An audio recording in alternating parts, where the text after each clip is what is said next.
Hey guys, welcome back to Project Bodybuilding here with a very special guest. Been trying to get you back on, Giles Tiger Thomas. How you doing, mate? I haven't been on for a while. I think you said it's been a year, isn't it? At least a year, a little bit over, I think. Awesome, awesome. Well, you're doing great, mate. So keep going. Like I said before we started recording, just keep doing what you're doing. Keep plugging away. Keep being honest. Keep being authentic. Don't be afraid to be disliked or have people coming at you for your opinions. 'Cause if you've got good intent, if you've got good intent and you're honest and you know your subject, then long term you'll gain more respect and integrity and kind of reputation, I think, in the industry. And we're all trying to build a good reputation in this industry because thing It's a is, there's lot. plenty of there's plenty of clickbaiters out there that kind of at the expense of the athletes and stuff like that. And to be honest, one thing I've learned, I mean, I've been in the industry 30 years. One thing I've learned is that some of these new guys they don't like critique, whereas years past they actually appreciate the balance of appreciation to unappreciation was kind of more in the other way. And now I've got some pros that really they're really not happy with me. But I think Mm. long term, I think have to be able to look yourself in the mirror, and also take what you do seriously. And sometimes that is you don't risk you're not offending people because you're just basically giving critique that allows them to be better. Now, some of them get annoyed because they know. Like I did a talk with Andrew Jack last November, and I messaged him recently after the Arnold Classic, and I said, "Mate, you need to go to war on those legs." And he sent me a voice note back, and he said, "Yeah, I know, bro, I know." He says, "You don't need to tell me that. I know exactly what I need to do with my physique." So sometimes they just know and they get annoyed because somebody else is pointing it out. But and sometimes they do read a lot of these comments, even if they don't comment back. They see and read everything. And sometimes the fans can be a little bit brutal, like with like Nick Walker, the way that I said weeks ago, I said, as soon as he gets back on stage and he looks great, and if he beats Derek or he comes second, which he's like most likely, Mm. all those Nick Talker fans, I said they're going to go very quiet or they're just going to turn the other way and they're all going to love him again. That was definitely me. I do it. I mean, I tell everyone in the comments they think I have like a personal vendetta against Nick. I don't. I don't have a personal vendetta against anyone. Despite you, I know. I know you did. I know you got so much shit for just hating on Nick. Not hating. I use that term lightly, but but then after the show, I was like, regardless, I'm going to tell you what I saw, and this brings us to today's video. Pre-show, I was, for lack of a better term, a hater, I would say, or at least I counted him out. I guess at the very Oh, least, really? Oh, really? Where do you think he was going to place, I kind had him of coming third. into this show? I had him third. I had Behind Martin. Behind Yeah, Martin and Derek. yeah, yeah. Fair enough. Fair enough. Well, yeah, that's fair. And but pre-show that was like that. But during the show, while I was streaming a watch party, and then post-show, I still think that Nick Walker won. So what were you thinking pre, intra, post-show? Well, I said on the Power Hour, which was not this week's episode, last week's episode, Hmm. I gave my placings, and I spent like over an hour giving my reasons why. And I said Derek will win, Nick will be second, Martin will be third, but potentially might be beaten by Bonac because Bonac has better separation. So third and fourth could flip flop. I think fifth and sixth will be Crizzo and Vito, when that could go either way as well. Then I said Leandro. Then I said Ronald P. Gordon, RPG. Hmm. And then I said that Justin Musulion. I actually got the top eight. And obviously, removing Vito, because Hmm. obviously, with his injury, I actually had it bang on. And I'm actually not happy about that because when I saw them on stage, and I did say, and I said, look, I said, but some of the updates I'm seeing, like, if I know we're all getting fooled a lot by the Crizzo and like the Martin, the kind of the sharpened up filter, which really is another thing that's really starting to annoy me actually now. I think it's really starting to get on my nerves now. And the thing is, the fans are buying into it, and then the thing is, like say Crizzo, okay, I'm going to go from a tangent here. Like Crizzo, in Pittsburgh doing the posing, they sharpened it up to hell. And the thing is, Yes. he was shredded. I mean, you could see that he's been shredded for weeks. And I Hmm. said, yeah, but the thing is, and then I saw the video that was unsharpened and unfiltered. The thing is, then everyone's going to be disappointed when he brings to the stage, and he was in fantastic condition. So it's like you're setting it up for disappointment. And the problem is then, like with Martin, they were doing I think it was just high. I don't think it was filtered. I think it was just high resolution, like high quality camera work, which Right. was kind of it was kind of, and good lighting. It was kind of because those better quality cameras they show off kind of more definition. And I think that I think 2 days later, they go, oh, he looked amazing 2 days later. Thing is, then, when they don't look as good on stage, the coach gets blamed. And the coach actually, no, they do. They blame the coach because I won't mention him, but I saw it happen once before. And the coach got completely thrown under the bus because the guy was using filtered pictures. He was using very carefully selected pictures. And then he went and did a big show, didn't place as kind of as well as I think many kind of hoped and expected. And then the kind of coach got blamed. And it was really unfair. So that's the kind of thing I'm seeing now and now. What was I talking about before? I've got filtered photos in Chris. Yeah. So basically, but when I saw I said to him, look, basically Nick could win this because based upon what I'm seeing, I'm very, very impressed. And I said, don't be shocked if he beats Derek. Mm-hmm. So obviously we saw the footage, and I mean, straight away you could see that Nick was kind of looked like the better man, because I think with Derek, I thought, okay, either he's not going to look as good as the Arnold, he's going to look as good at the Arnold, or maybe the Arnold wasn't his absolute peak and he can look even better. Mm-hmm. And regardless, all three scenarios, he might still win, even if he's any of those three. He turned out to be, I mean, I disagree with Jose Raymond today because I think most people will agree that he was like maybe 3% better at the Arnold. His legs were fuller, Derek. His legs were fuller. There was just a little bit more pop. The side chest, the side tricep looked more impressive to me. But it was obviously still good enough to win. And the thing is, it wasn't a robbery because they both got 15 points each. So if it was a robbery and there was a fix, then Derek would have got 5 score, clean first, straight firsts. And Nick would have got 10. It would have been quite simple. But instead, it was, Nick actually took prejudging. So you can't say it was a robbery because only one judge decided that Derek was the better man. And that was the deciding factor. Okay. And dust is settling now. And what do you think? You're on the judging panel. And in hindsight, do you still give it to Nick or Derek? I would have given it to Nick. Okay. Well... Yeah. And I'm a big Derek fan. I love his physique. I thought he won I watched the Arnold Classic live stream. I watched it at home, some bits and bobs on my phone and stuff. And then I said on the Powerhouse, a few weeks later, I was at a gym in Leeds, and I just fancied a change for training legs. And in between sets, I was looking up, and they had this huge TV, giant TV, and they were showing the Arnold live stream. And on the bigger screen, I was watching it. I was like, holy shit, Derek won this clearly. In fact, I think there was even an argument watching the video that even maybe Andrew Jack could have taken Samson out. So, I mean, not in the photos, but when I saw the video, I was like, actually, Andrew Jack looks really, I think that's really, fair. Really, yeah, it looks really good. I wouldn't have been shocked, you know what I mean? When I saw it, I was like, holy shit, I can't believe this. But, Samson should have been coming in and walking this one realistically. But it just shows you as well how close these top guys are. I mean, obviously, Samson wasn't at his best. He was like 85%. The condition wasn't as good. The package he brought at the Arnold wasn't as good at the Olympia. But Derek won quite clearly. So, and I think with Derek kind of really, I think he should have been beat by Nick. I think it now makes it a 4-man race for the Olympia. And a couple of people have been coming at me saying I'm crazy because if 100% Nick can't beat an 85% Derek, then how is he going to beat the Olympia? But sometimes lightning doesn't strike twice. Sometimes you might get the judging panel and you might just squeak ahead. That's true. I mean, Nick of Derek, it could happen. So I think for the last maybe 6 months, we've thought there would be Hadi, Derek, and Samson as the 3 guys that can not just be top 3, but actually win the Olympia. But now I think you have to put Nick in there as well. Okay.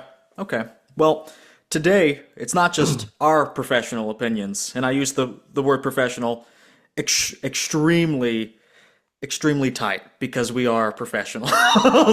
you know. But Milos keeps calling me a so-called. Was it? I've got me and Milos have got a bit of beef going back and forth. No, it's just kind of like it's not beef, but it's just kind of disagreements. And I kind of got a little bit. I mean, normally I'm very polite with Milos, and I was in Sweden on Friday, and I was in my hotel room, and I thought he was being quite rude.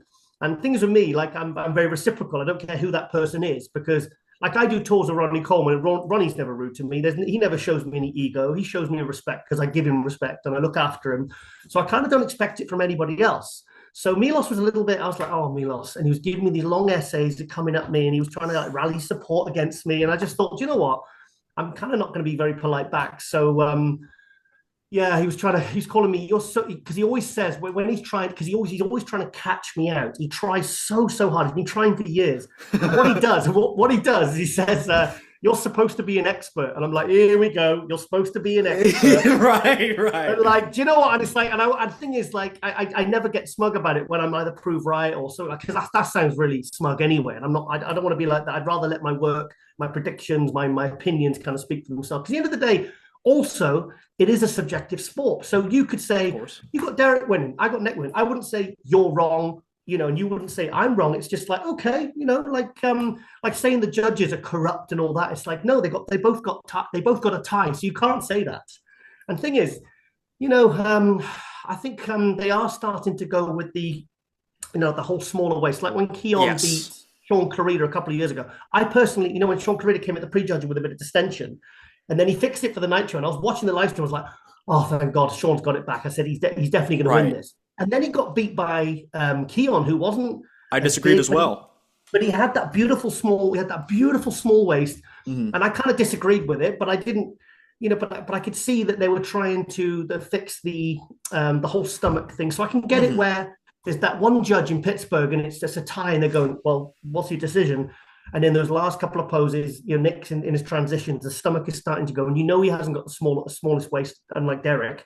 And I bet they thought, do you know what, we'll go for this guy because they've both got their strengths and weaknesses, but Derek's got that lovely tiny waist, so we'll give it to him. So I'm not upset about it, and I'm disappointed for Nick, but also now, I think, remember when Samson went to Korea a couple of years ago? Yes. Do you remember he got stuck in the hotel room when he was doing running on the spot? Running in place for cardio. And they were bringing him rice and all the wrong foods, and he was trying to prep for this show, and then he came back, he lost his job, then John Meadows, his coach, died. So all that, and I said I had Samson on the Global once, and I said, Samson, that with that happening to you, going through all of that, because he didn't tell his boss that he was supposed to be going, and then they fired him because they found out that he's obviously during the pandemic. He kind of took a chance, because he really wanted to qualify for the Olympia that year. Sure. And it didn't pay off. But the thing is, the support then that the rally behind him, I said, you got more positive publicity, momentum now, and fan support than you would have got if you'd have won it. So I think with Nick now, I think people, especially with the whole Nick Talker thing, I mean, if you read his Instagram even a couple of months ago, yeah, it was brutal. It was fair play for Nick to sort of have the mental strength to not respond to that, and just kind of use it as fuel. Like when apparently Ronnie used to look online years ago. This is what I heard. I'm going to ask him as well because I'm touring with him in a couple of months. And he said, this is what he said. Apparently he said this. He said that he used to go online and look for negative comments to give him like fuel and fire, whereas some guys nowadays, it completely crushes them. They have to shut it off. Yeah, it ruins their day. They start blocking people and stuff. So that's what I'm saying. There's a bit of a difference between, I'm going to get shit for this, but I think there's less real, true alpha males than there was 20 years ago. I think the Dorians, the Ronnies, the Jays, even the Phil Heath, I know he got involved in the social media back and forth, but like the real kind of like the real mentally strong ones. I think there's some fantastic bodybuilders out there. Yeah. But I honestly think, it's a bit, I see a bit of a shift. This is why I think Nick is the best athlete today.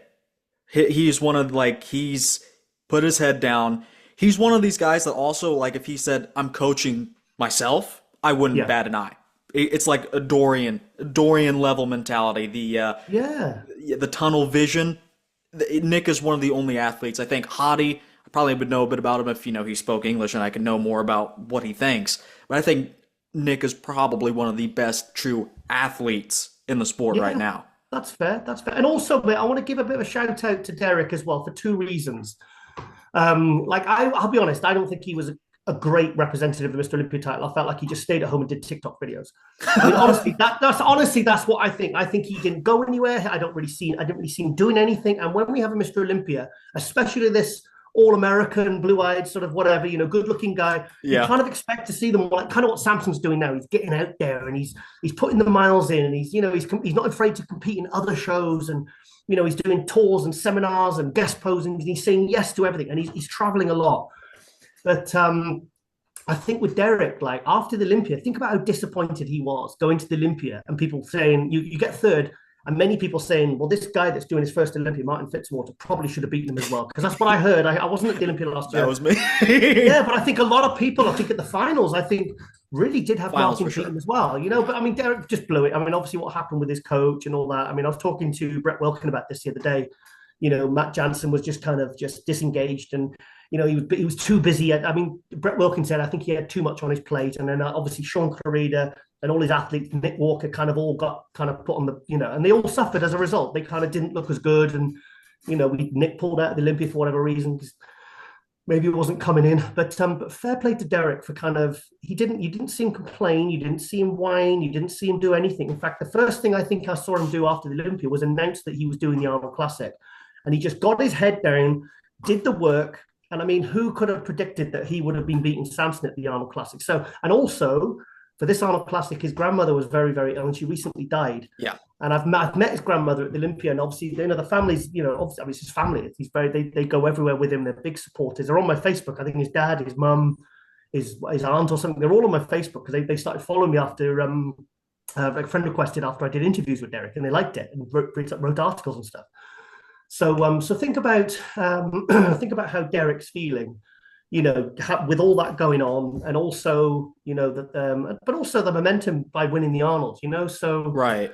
Fair play to him, because, like I said, it takes a special kind of mindset, because I know he's got his faith in God and all that, but he's also got a lot of self-belief, and I think that really deserves a lot of recognition, I think. Do you ever hear? I don't know if you ever watch my channel or others. We call him for that reason, Brother Derek. That's a good one. Ron told me about Wrong Harris. Man, Yeah. that's a good one. I can't believe I never came up with that. but man, we have to get into Tyler Manion's reaction. I don't know how you feel about Tyler's judging as a whole. He's very good, actually. He's very good. And do you know what? Because sometimes when we do the live stream at these pro shows around Europe, like they put the live stream table right next to the judges. So you're basically on the same table. And I'm telling you what, that guy's like, I watched him, right? I was watching him in Spain. Was it Spain last year? And he doesn't blink. He like literally is staring at the stage the whole time. He's so focused and very, very and concentrating. And also, I think these breakdowns, I mean, we've never seen a judge or ever do that before, ever justify that.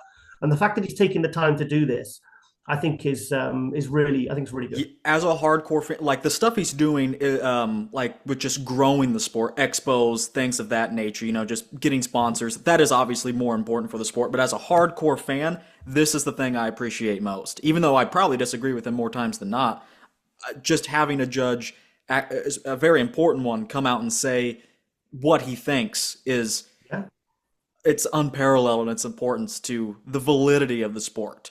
I agree. All right. So let's get into it. Anytime you want to chime in, just let me know.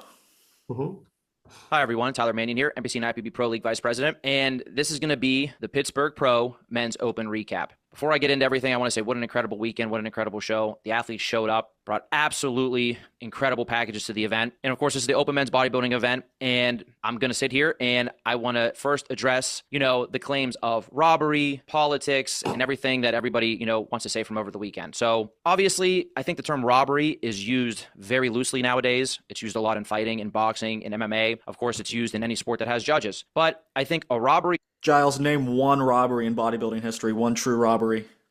Victor Martinez, 2007 Olympia. Okay. Didn't hesitate, did I? Hang on, I'm trying to think. I mean, you got me thinking now about some other ones. So 97? Focused on this and 90s. Oh no, yeah. That's right. No back though. His back was not good. But Dorian had no front from the prejudging. I know Dorian's physique was falling apart by then. But I know.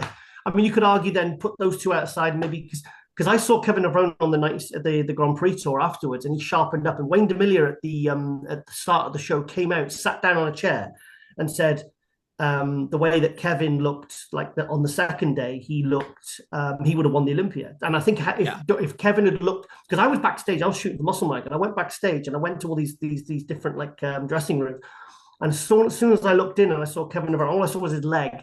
I was like, and I could see him. I was like, game over. He's won this. I mean, he beat Nasser, he beat Cormier, he beat Charles Claremont, Lee Priest, Gillette. That 97 Finland Grand Prix. To be honest, the British Grand Prix, he looked even better. I haven't seen. He'd have won the Olympia. I mean, he'd have won the Olympia because he had no flaws. He was in condition, so basically Sean or Kevin really, because Dorian and Nasser both had their flaws. I mean, they were huge, you know. So yeah, I mean, you can go back and forth all that one over again. Two people aren't that close to each other. And if you take all biases out of it and try to be as objective as possible, Nick and Derek were extremely close to each other this weekend. Each one has strengths and weaknesses that counteract the other. Okay. So robbery, I don't think really applies here. Can you disagree with the decision and believe that Nick won 100%? I mean, after I go into my recap, you know, you can disagree with even the poses I'm going to give you, because in my opinion, 5 out of the 8 poses, you could argue for either one of them. I think only 3 poses were extremely clear for one person or the other. The other 5 were literally toss-ups. I can understand the argument for giving either person each of those poses. And when it comes to politics, let me talk to you about politics for a little bit. It doesn't make sense. Nick has the greatest fan support, in my opinion, of any open bodybuilder. Obviously, the storyline for the Olympia would have easily been made better if Nick just won the show. So this shows you that the judges are not... That is probably the best point against the political side. Yeah, if it is a pure business decision, well, the business would be booming if Nick had won. Because then, I know you're saying that Nick isn't an Olympia contender this year, but he would have been even more so had he actually beat Derek here. Yes. I mean, people are saying, like somebody said to me, I was out of my mind today, because if he can't beat an 80%, 85% Derek, then I said, yeah, but lightning sometimes doesn't strike twice. Yeah. And also somebody else pointed out, which I didn't even think about, was that his new coach, Kyle, I mean, no one's giving that guy any credit, because they got it right the first time. And the thing is, like, the best might be yet to come. This might be, and now Nick's kind of back in the swing of things, you know, and he's working with this coach who's obviously fully engaged, because this guy is a kind of an unknown coach. But now he knows he's gonna rise if he does really well with Nick. It's like when George Farah had Branch or Flex Lewis had Neil Hill. They're not going to miss. They're going to put all their energies into it. They're not, they're going to be glued to them, and they're going to give him more attention than they will maybe all their other clients combined, because they know Rulli and Sybil. Do you know what I mean? Right. You know, because like someone like Sybil had been apparently buried. Jamaica came over, and I was in Rotterdam once. And he came over and he said, "You don't realize that Sybil's been doing this. She's been around for like 30 years doing this." He said, it's just you get like one high profile athlete and that does well. And next thing you know, you've gone from a complete unknown to the whole world knowing who you are. So basically what I'm trying to say is that Nick might look even better at the Olympia.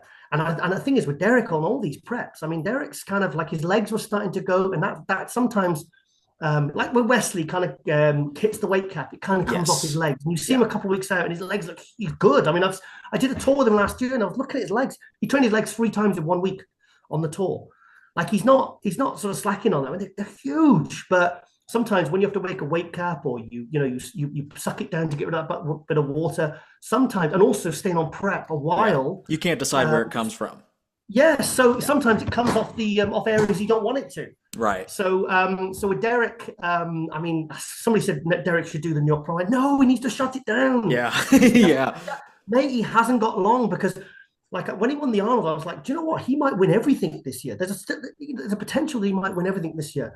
But now I'm kind of thinking, okay, he might, because maybe mentally he's kind of confident and ready for it. But what if the body gets, what if the body stops playing ball? Like kind of, because like Samson at the Arnold Classic, his body wasn't as fresh and as good as it was at the Olympia. Mm-hmm. So, so there's a lot of different storylines. And then you've got Hadi, who's got his year off, and he's like fully fresh and probably charged up. You've got Derek, Nick, and Hadi knowing that they get better condition than Samson. So they know that they're going to be going all out for condition, because they know that Samson's Achilles heel. Because let's face it, Samson has the best physique. Yes, in terms of bodybuilding and aesthetics and what we want maybe from an Olympia champion, it's a beautiful thing. It's like a sculpture. Mm-hmm. The thing is, like, if he doesn't bring his condition, there's 3 guys that can take him out potentially. I would agree.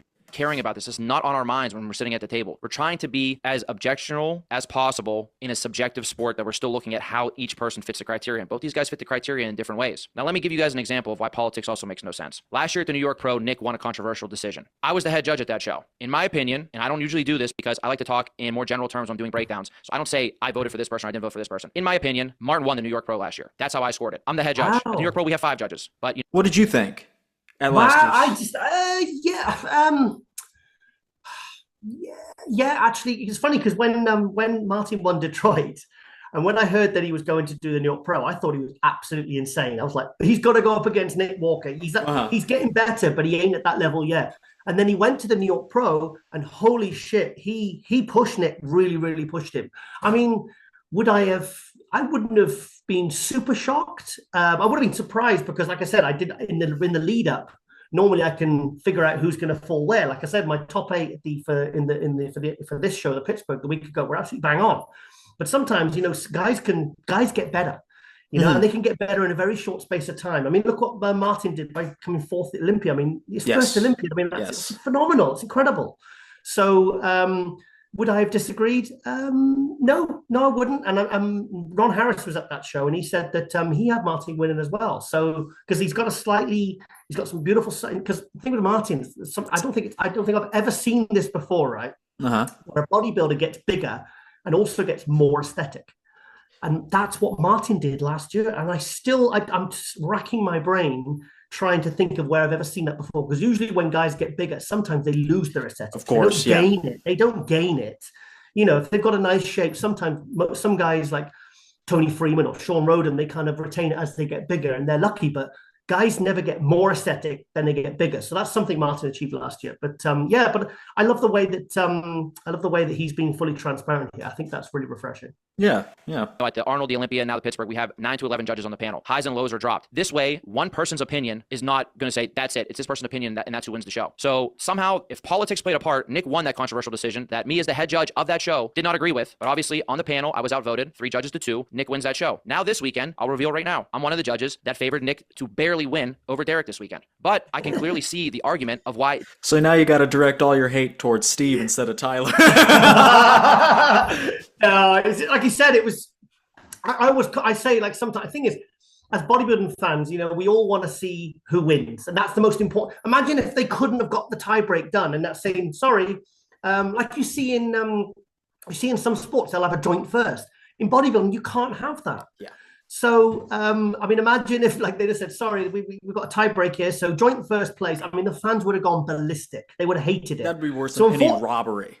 Yeah, so unfortunately, and the thing is, like I said, you can't call it a robbery when they had a tie. Like I said, a robbery or politics or whatever would have been clean score for Derek, so 5 for Derek, 10 for Nick. That would have been a robbery because you could see it very, very close. And and I mean, like I was doing the live stream in Sweden on the weekend, and there was a decision with the heavies or the supers. I can't remember which class now.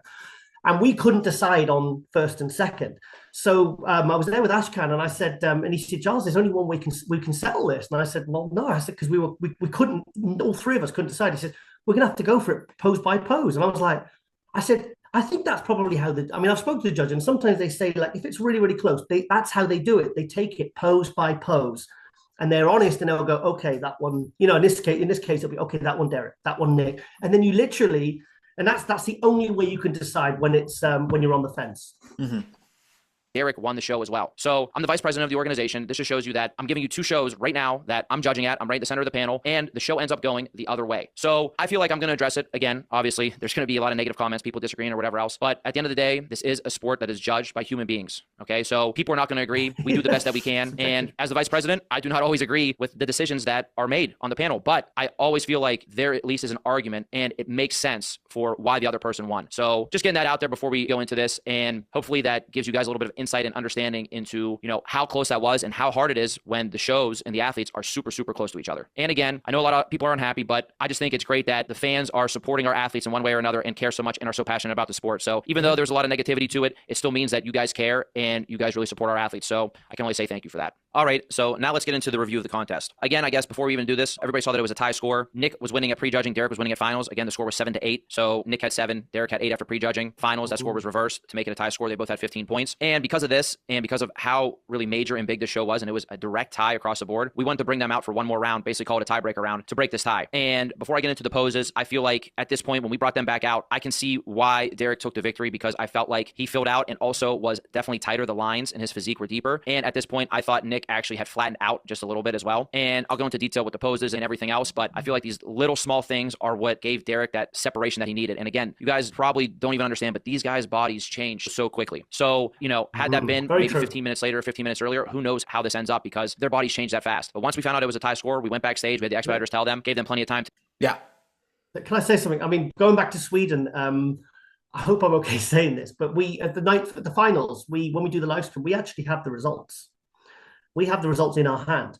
And there was one category, I can't say which one, the one category, and I had the guy on the results, the guy that came second, I had him first. And then at the night show, the guy who I had winning at prejudging came out and his tan was better and he looked fuller. And the other guy that was actually winning on the score sheets, on the actual result sheets, not the score sheets, he was kind of like a bit cocky, and he wasn't holding his poses properly. He was letting his stomach go. So really, and I was like, and then all of a sudden, the judges went, okay, whoa, bring them out, bring these two out, and they brought them out again. And I was like, holy shit, they're rejudging it. I said, you know what this means, don't you? I said, this potentially might flip flop. And I've seen this happen where, like, you know, they bring these two out, and it's like, because, you know, like Tyler said, you know, bodies change unbelievably. I remember, I think one of the most drastic ones I've ever seen with Beirut when I did the live stream for, was it 2022 at the Romania show? Romania, okay. And at the judging, it was like, I can't decide between Brett Wilkin and Beirut because it was so close. And then at the night show, I lost my shit when I was on it, because I was sat the right side and I could see Beirut. And all I could see by the side before he walked actually onto the stage was a silhouette. And I went, holy shit, what's he done? So I started messaging Milos. I said, because Milos obviously preps him. I said, Milos, what do you do with these guys? And he says, Giles, he's just had a chicken meal. He's just had a lie down.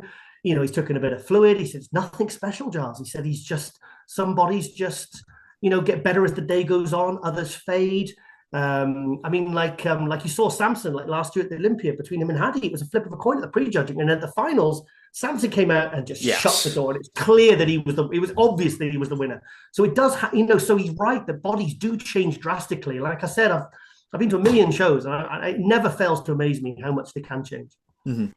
Know that, you know, after Classic Physique was over, that we would be bringing those two out alone first before any individual routine started for the open men. So they were prepared, they were ready, and honestly, the battle was unbelievable. As a judge, obviously, it was insanely hard to judge, but as a fan, and then hearing the environment and also the fans, it was crazy. It was an amazing atmosphere. So again, props to both Nick and Derek. I mean, it was just awesome. So let's get into it. Front double bicep. I felt like this was one of the poses that was more clear for Derek. Now, in the front double bicep, obviously, Nick has better arms. Nick has some of, if not the best arms, at least top two arms in the pro league. Now, get into the rest of the pose. Derek has wide flaring lats into a small waist. Nick's front double is the best I think it's looked. His waist definitely came in. It definitely came in from New York last year. I think it's the best it's been. Go into the lower body, and basically a weakness for both of these guys are their quads from the front, their leg width, how their quads look. Now for Nick, I think this was the best his quads have looked in his career. For me, for sure. I think they came up a little bit. I think the waist coming in a little bit also helps that illusion. For Derek, I felt like this was a middle of the road show for his legs. They were not as big and as full as they were at the Arnold. But when you're looking at these guys straight on, the amount of room that their legs take up is very similar, at least in my opinion. And when you go with the overall flow of this pose and the detail, I think Derek takes it. It's just a more pleasing pose because, again, Nick's waist just is still wider than Derek's. So when they're next to each other, I think Derek's able to overcome the lacking in the arms compared to Nick with his strengths in every other part of this pose. I think they both brought pretty good detail and separation to their quads too as well. Nick's gets a little bit blurry in the upper quad, but, you know, Derek also, his legs weren't as big and as full as the Arnold. So the lines, I feel like, weren't as deep as the Arnold. So everybody was expecting, you know, what he brought to the Arnold. He didn't quite get that here, but we're just looking compared to Nick and Derek to each other on stage. So okay. I completely agree with everything he's just said there. Because you can see there, Nick's obviously his legs are faded a little bit. There's the condition starting to go because his legs were granite hard at the prejudging. Personally, I probably would have given that one to Nick, but I'm not disgusted that they gave that one to Derek because that is Derek's best pose. But I'm glad that he said that Derek's legs weren't as good at the Arnold because I've been catching shit for that online as well. I think Jose Raymond said, no, I just don't see it. I think he's better at Pittsburgh. I'm like, no. Yeah, you can see that. I mean, Derek was like the clear winner. I mean, like he nailed it. And the thing is, I mean, I don't expect these guys to peak as well as that twice in a row, you know, especially when the shows aren't like 1 week or 2 weeks apart. But like, when was the Arnold? 6 weeks, 8 weeks ago? Yeah, something like that. That's a long prep, man. I mean, especially after the Olympia, you've got a few weeks off, maybe get a bit of Christmas off, and then you're going straight into your Arnold prep. And then you've got another 6 weeks extended prep. I'm not expecting the body to look absolutely 100%. good. But I think he did a good job bringing like kind of 97% because, you know, it's tough on the body and also stay on gear and stuff like that and the prep and also mentally it takes a special kind of athlete to be able to bring a package like that. So you'd give this one to Nick, though, personally? Yeah, I get what Tyler says, but personally, I really like Nick in this pose. I gave it in my analysis. I gave it to Derek, and I have a margin of victory system. I think the margins are important. So I said this is probably Derek by a stronger pose, but then everyone in the comments, said things that I necessarily agreed with, but maybe didn't weight as much. Like this is the final call out, the final call out. But like with the photos I was using, Nick did have very sharp legs. The waist wasn't really that bad. The lats were pretty good. And of course the arms. A lot of people were saying, how could you have a front double bicep pose with no arms? Well, with Derek's level of arms, especially when you're standing next to Nick Walker, and that's your alternative. So sorry, go on.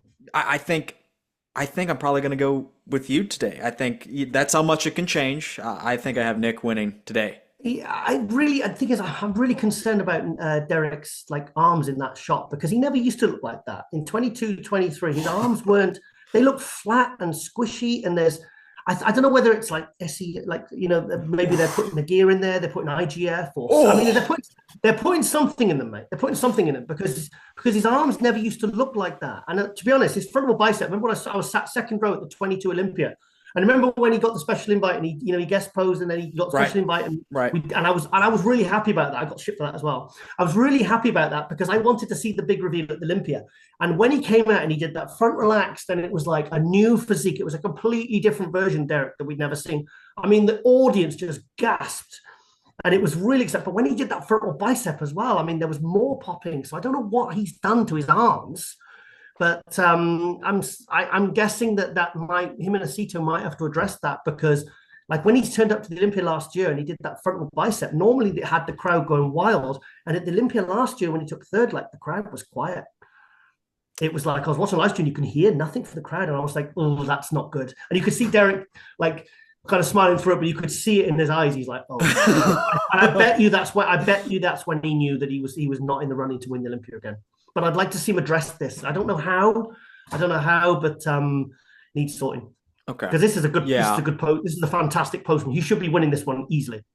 The other part of this pose, I think they both brought pretty good detail and separation to their quads too as well. Nick's gets a little bit blurry in the upper quad, but Derek also pose. Nick has definitely done a good job of trying to improve it, but still for him, his chest looks a little flat. The waist looks a little bit wide here. He's not really able to get the lats out in this pose the way that he's able to do it on the back lat spread. When you combine all this with his upper body and then, his lower body obviously looked the best it did, but still the upper body and what he's lacking here really shows through. For Derek, this pose is becoming actually more of a strength for him. The lats are out. They're very wide. He's showing much better thickness in his chest. For Derek, his arms on the inside, like in the front double bicep, they lack detail, and obviously they don't have the peak of Nick and some others, but his outer arm detail and shoulders have improved a lot. If you look at this pose and really look at it, you don't really see that Derek's arms and shoulders are lacking compared to Nick's. I think they're very comparable. Then again, you go into the waist, the midsection. Derek's midsection is such a strength for him, very small, and it was tight. And then again, the lower body, I feel like there was still enough balance between his upper body to make this a clear pose for him. So right now, 2 poses to 0 for Derek. Now, I just think on the front lat spread, Nick probably, if I was looking at it, probably has more lats in that pose because I think they both have kind of trouble opening up, but despite what you see in the back lat spread. But it's just Nick, the pose just doesn't come together well enough for me. I'm still giving this to Derek. I think Nick's really improved that pose actually because that used to be the shot that he would probably used to rush through because he knew that was his weak shot. But I think he's definitely improved it. But yeah, I give this one to Derek. The waist, the midsection, Derek's midsection is such a strength for him, very small, and it was tight. And then again, the lower body, I feel like there was still enough balance between his upper body to make this a clear pose for him. So right now, 2 poses to 0 for Derek. Now we're going to move into the side chest pose. This pose, I feel like, was a very, very close pose. Again, we had went over before. Derek improved the way he's hit this pose a lot. His upper body, the width that he displays from shoulder to shoulder, his chest is much thicker. He even shows some striations now and some detail through that chest, which he was lacking before. Again, the waist is tight. I said the outer arm and shoulder for Derek actually shows detail and has become more of a strength for him when it used to be more of a weakness. Derek's side leg is always very, very good. You see the deep lines and separation in his side leg. However, again, I feel like we're comparing him to his best, which was the Arnold. I feel like still he was lacking, or he dropped just a little bit of that leg width from the side here. Now we go to Nick. Nick's arms and shoulders, of course, are great. His chest, I feel like he has improved, but that is a weaker spot for him. Derek has actually surpassed him, in my opinion, in the chest development part. Nick brings that back shoulder over just a little bit too much for me as well. He could display more width here because his shoulders are so wide. When he crunches over with that back arm, it takes away from some of his width. I mean, this pose obviously is very, very impressive for him, but he could still make this even more impressive. Nick, while he was in these poses, once he got settled in, his waist control was good. So his waist looked pretty solid here. And then Nick's side leg was really, really good at this show. Absolutely huge. Really, Derek normally has a side leg that's not only more conditioned, but bigger than every other person when he's going against him, other than a couple bodybuilders in the pro league. Nick is one of them. Nick's side leg was gigantic. Very good balance between the quads and the hamstrings. Good conditioning, good lines, not quite as many lines in separation as Derek, but the conditioning was still great. The lines that he does have were deep. And I thought this was a pose where Nick's muscularity really, really shined through. Now, like I said before, if you told me because of the reasons I just listed that you had Derek, I can see that. For me, the conditioning and just the muscularity, especially in that side leg, I thought was super impressive. And really, we posed him so much, I was going back and forth, but at the end of the day, I gave Nick this pose to make it 2 poses to 1. Interesting. What do you have? I gave Nick this one, but I mean, Derek. The thing is, I think Derek's most improved shots at the Arnold was his side shots, because I think the side tricep especially, and and also the side chest as well, but the side tricep especially, he really, really dramatically for me improved those shots at the Arnold Classic. And for me, this is a lot less. This is actually more than 3% less than the Arnold Classic. For me, this is almost like 10%. This is like an 85, 90% of what he brought to the Arnold Classic. So when I first saw this, I was like, straight away, I gave this one to Nick. But you can see Nick's definitely faded from the prejudging, because he looked a lot fuller and he had more pop. But yeah, that was, I would say, I would give this one to Nick. I think I'm going to go... in my analysis, I gave it to Derek, and a lot of people... I get why Nick was winning. I agree that it is like... This is actually a very close pose. You know, Nick is overall bigger, overall harder, better side leg, but the chest is what I'm getting hung up on. I really, it is the side chest pose. It's kind of hard to...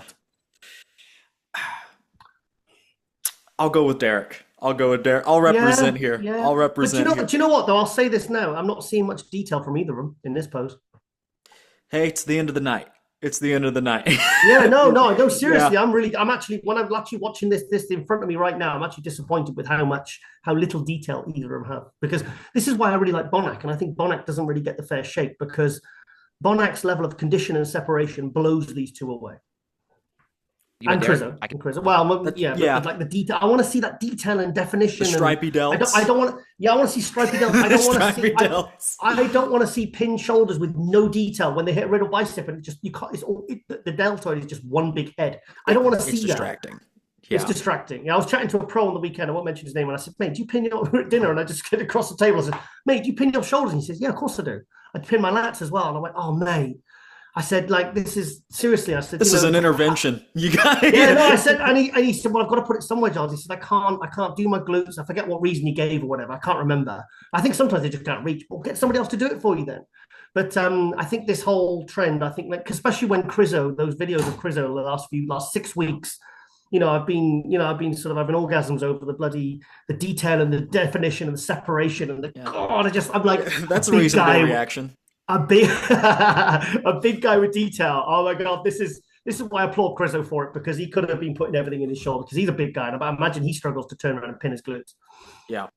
See that. For me, the conditioning and lights out for Derek. Again, pose him so much, I was going back and forth, but at the end of the day, I gave Nick this pose to make it 2 poses to 1. Next up is the back double bicep pose. I think this pose was the biggest surprise of the show, in my opinion. And why is that? Normally, when you turn to the back and you hit the 2 back poses, it's lights out for Derek against basically every competitor in the pro league. That was not the case at this show, in my opinion. Nick's back improved tremendously. If you even look at his past showings, Nick's always had a great back, but he does not have that depth and 3D look to it. Especially when you're close up to him, it's normally a little bit on the flatter side. That was not the case here. That depth and 3D look was brought by Nick. And is his back as deep and as thick as Derek's? No. But the back itself was very, very comparable. Now let's go into the rest of the pose. The shoulders and the arms on Nick from the back might be even more impressive than they look from the front. I mean, absolutely cannonball delts. The biceps are perfectly peaked. The detail that he has in his arms is crazy. Derek was hitting this pose, I think, and not rotating his shoulders back enough. So while Derek's, again, outer arms and shoulders, I told you, are not as much of a weakness and actually turning into pretty good for him. In this pose, when the arms aren't rotated, the biceps look flatter than they normally are, and his shoulder development, while very good, is not quite the same as Nick's. Now going to the lower body, their conditioning was very, very similar. I really thought throughout, not only prejudging and in finals, it was going back and forth with how really tight each one was getting. I felt like at some points,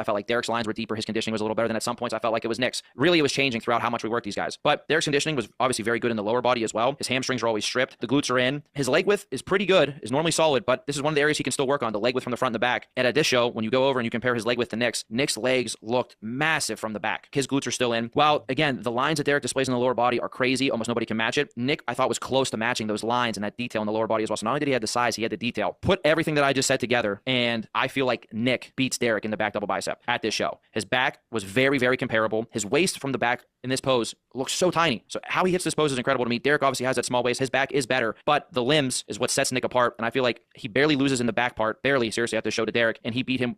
Yeah, I actually agree. If not, I have Derek losing the back as well. That's just me personally. Who'd have thought that? Me. I say a lot in my videos. Before the show, you would have thought Nick would have come in and beaten Derek in the middle. I always say Nick is the only one in the world that can even stand close to Derek, and depending on the version, he can't. Like with earlier versions of Derek, I would have had a better like 2022 Nick always over Derek. Especially if not for the back, for what Tyler said, the better limbs. It's a more developed pose across the board. I think whether Nick wins the back or not, it's close enough that the differentiating factors are there on his side. I'll be honest, when I saw that Tyler had given the radial bicep to Nick, that's when I stated, I said on Power Hour and everything else, I said, that's when I said, okay, you have to consider Nick for the Olympia title this year. You have to throw him into that, like he's a 4-man conversation and not a 3-man conversation. Because before, I would have said, look, he's going to be like when Bob Sixcheck said he's 8. Like, look, Nick's never ever. Nick is, unless something goes drastically wrong, and Nick's not going to be out of the top 6. I don't see that happening for several years. Right. But I thought like a 4th to 6th kind of guy, But now I think there's an argument for him being one of the 4 guys that win, and it's purely because of what Tyler said here, and he's right. Because I honestly, I wouldn't have believed that, because this is Derek's money shot. This is the shot that won in the Olympia, really. It's like when Phil Heath and Ronnie, Ronnie was amazing all over. But that readable bicep, when Phil Heath used to hit it, I was at the Olympia and we'd hit and then basically Flex Lewis used to hit his readable bicep. It was like game over, he's won it, give him the trophy now. So for this is what excites me, because the readable bicep is actually a very, very important pose. And I've seen contests that are close win. Yes. I've seen a win when it's been decided that person has the best readable bicep. It's a very, very, very important shot. So for this reason, that's why I think Nick is absolutely in with a shout of not just making top 3, but also potentially winning the Olympia this year. Do you have him winning here? Yes. Okay. And to be honest, that shot, I've seen Derek hit that, and it's mind blowing when he hits that readable bicep. It's like, right, whoa. He annihilated Samson in this shot. Do you think when he's on, he's better than Phil Heath? Like if Derek from the Arnold? No. Phil was not even close. No, not even. Please don't even put them in the same conversation. Oh, I will. No. I don't. Because the thing is, it's not just a freaky back. Phil had a next level of separation and detail. It's like I don't understand why. I had a bit of an argument with somebody the other day when he said about Martin Fitzwater reminds him of Phil Heath. I'm like, really? What? Well, they're both men. They're both bodybuilders, but no, yeah. I don't. To me, like Phil was kind of like Phil was a once in a generation kind of athlete, like Dorian, like Ronnie, sure, like Lee Haney, like Arnold. And to be honest, I saw Phil in the flesh, and people think that Kai came close. I'm sorry, but Phil top to toe. The conditioning that Phil used to bring, that separation like that. Bonac's the only one I can see that when he has that level of detail and separation and quality.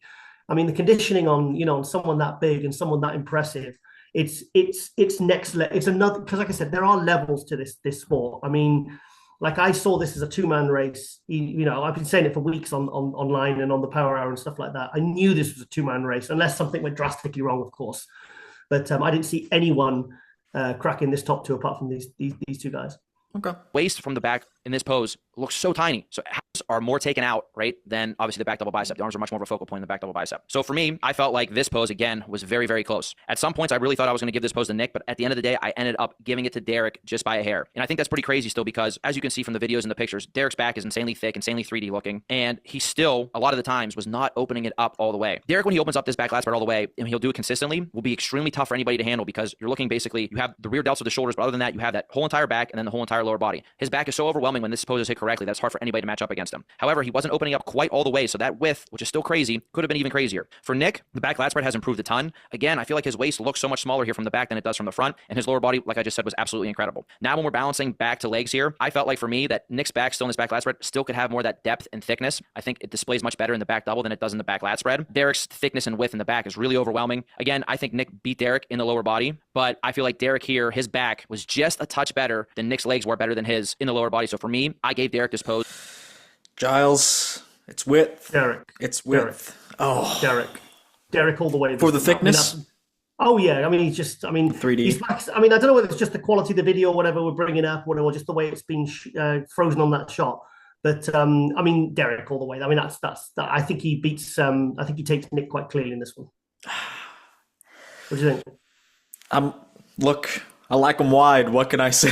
What can I say? I think Derek's wider, don't you? Look at the shoulder to waist. Look at the shoulder to waist. There's a bigger differential. Look at the top line of the shoulders, and then look it down to the waist.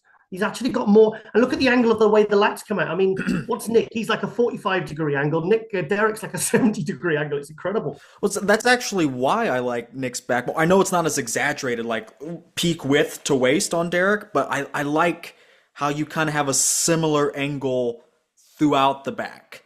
You know what I mean? It's kind of like, I always bring this up and people always get on me for using this analogy. It's like a shield. The symmetry overall it's pretty even. You get that same angle roughly from the top to bottom. Some people like you they like, oh, well, just peak width. That's what I want. I want the craziest exaggeration you can give me. Nick's not hitting the shot properly. I don't know whether it's just where it's been frozen and stuff, but 100%, I'll give this one to Derek, definitely. Okay.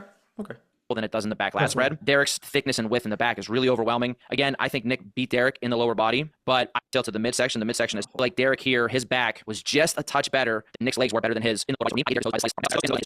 These two for the side tricep, Derek's again outer arm and shoulder have improved. The way that he angles himself on this pose is much better. We see the detail to the midsection. The midsection is tight. The abs were in, even though they weren't as deep as the Arnold. The abs were still in. His chest stays fuller now in the side tricep pose as well. And again, the width that he displays across the top from shoulder to shoulder is very good. I feel like for me, it's very, very slight. But if you guys can see it, Derek's side leg was displayed better in the side tricep pose than actually it was in the side chest. So overall, the balance and the conditioning and the overall flow for this has turned into a really, really strong pose for Derek. Actually, the way he hits it and at the angle and everything else kind of reminds me of how Jay Cutler used to hit the side tricep. Now, obviously, Jay's side tricep was one of the best in history, but I think the angle and everything else, I think Derek had to have taken a look at that because this is kind of how he hits it. It's kind of the way Jay hit it, and it's a very impressive pose for him now. For Nick, the side tricep is still a very good pose for him. However, I feel like the upper body, the angle of how he's hitting it could be better. We all know how good his arms and shoulders are, but I think flexibility-wise, he has a hard time angling that arm so it's more straight down. It looks like he has to reach really, really far back, so he's turning that arm over, so we really aren't getting the full impression of how crazy that side arm is going to be when that tricep's flexed and locked down. Obviously, it still looks great, but I think for Nick, if he can fix this, it's going to change this pose for him considerably. Nick's chest, again, I feel like Nick's chest has improved over the years, but again, I think looking at it between the two, it's a little bit on the flatter side compared to Derek's. And then midsection, his abs are in, his abs are deep, but his midsection is just thicker and he doesn't display the same flow going from head to toe. And again, Nick's side leg, again, was absolutely incredible. I feel like his side leg was bigger and a little bit better than Derek's, but when you're going top to bottom and overall in this pose, I gave this pose to Derek.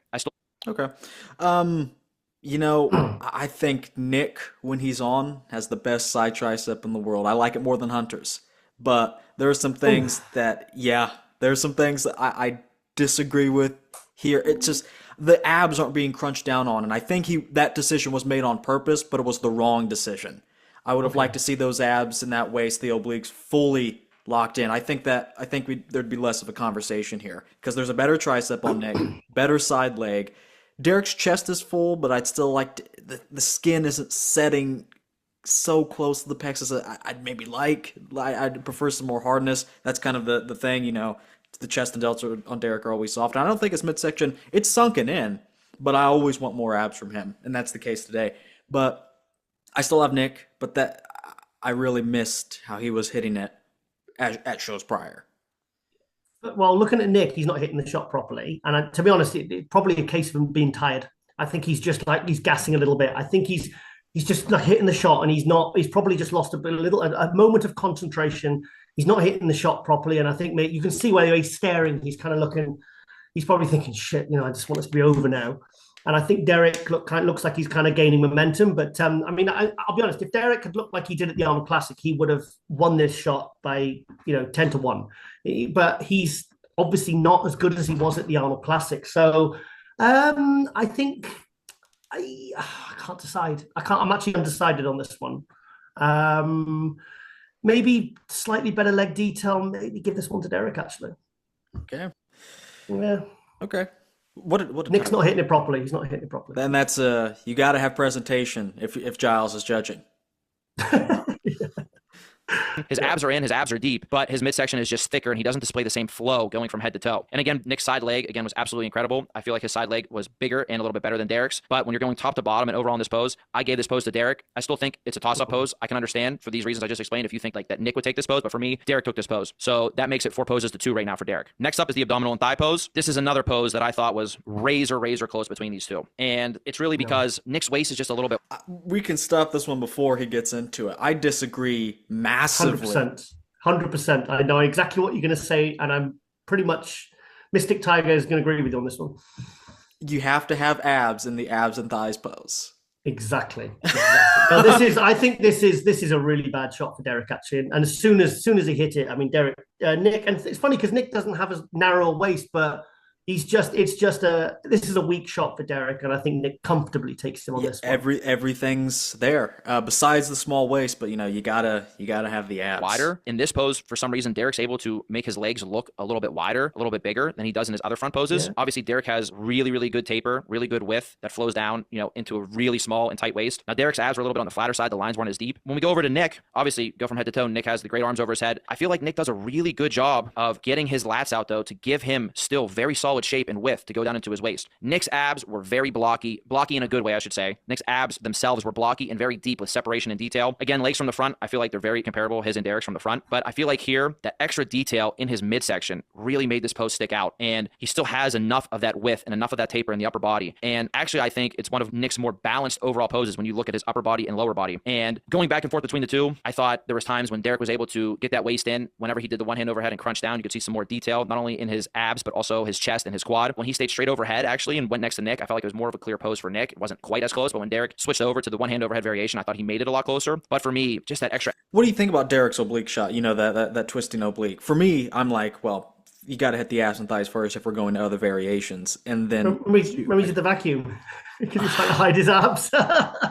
Well, you got to play to your strengths. I get it. But I mean, it's like when Hadi does that with because he's got those thick, nice, chunky oblique intercostal serratus. It's really thick and it really stands out, which I like. But yeah, I mean, that's probably the shot that Derek dreads to hit because it's not a good shot for him. I mean, he's got very shallow abs. But then again, I tell you who had shallow abs was Jay Cutler, but he made that one of his strongest poses, didn't he? Yeah, for sure. A lot of people, the only pushback I get when I say that Derek's abs and thighs is not good is like, well, the taper, bro, the taper.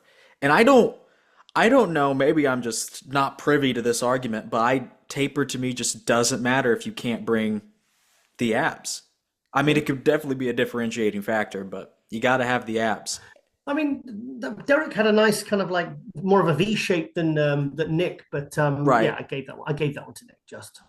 Added detail and conditioning made me give this pose to Nick to make it 4 poses to 3. Then last up was the most muscular pose. This is obviously Nick's strongest pose. His overall muscularity, absolutely insane. His chest still looks thick enough in this pose to complement the arms, the shoulders, the legs. He frames his body very good, so we're not seeing the whole waist. He frames it so we're seeing just his abs. I love actually how he frames himself on this pose. Shoulder to shoulder, very wide because his delts are crazy big, and his conditioning on this pose really shines through. Most muscular is probably Derek's weakest pose, so this is basically very similar to the front lat spread for me when this is Nick's strongest pose and it's Derek's still weakest pose, although I feel like it did improve. The chest is coming in, better. Obviously, the outer arms and shoulders are better. His crab, it is better to hit than the hands on the hips that exposes too many gaps. And the legs, he's able to show detail. When he flexes the quad out, you can see that separation and conditioning. But overall, Nick is just way too much to handle in this pose. Nick is bullying brother Derek. He's destroying Derek in this one. I mean, it's not even close, is it? I mean, he makes Derek like a little boy there. I hate to say it, but I said something similar in my recap, but Tyler did bring up a good point. Nick's legs, in my opinion, beat Derek's here because the waist is out of the equation. It's the illusion.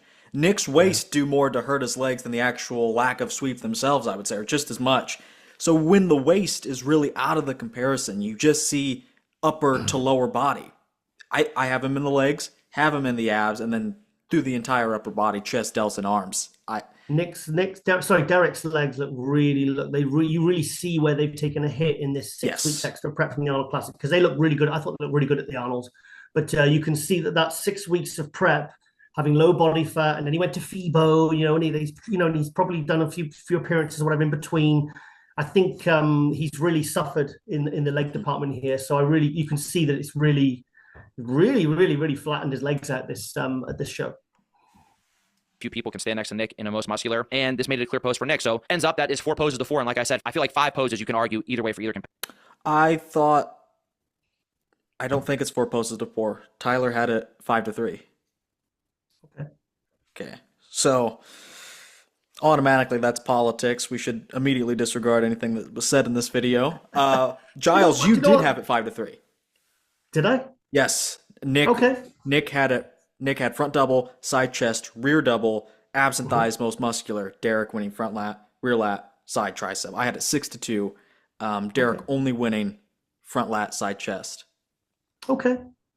Well, there you go. So so that final judge that they went, okay, you're the tiebreaker decision. I mean, I imagine Nick will probably want to find out his name.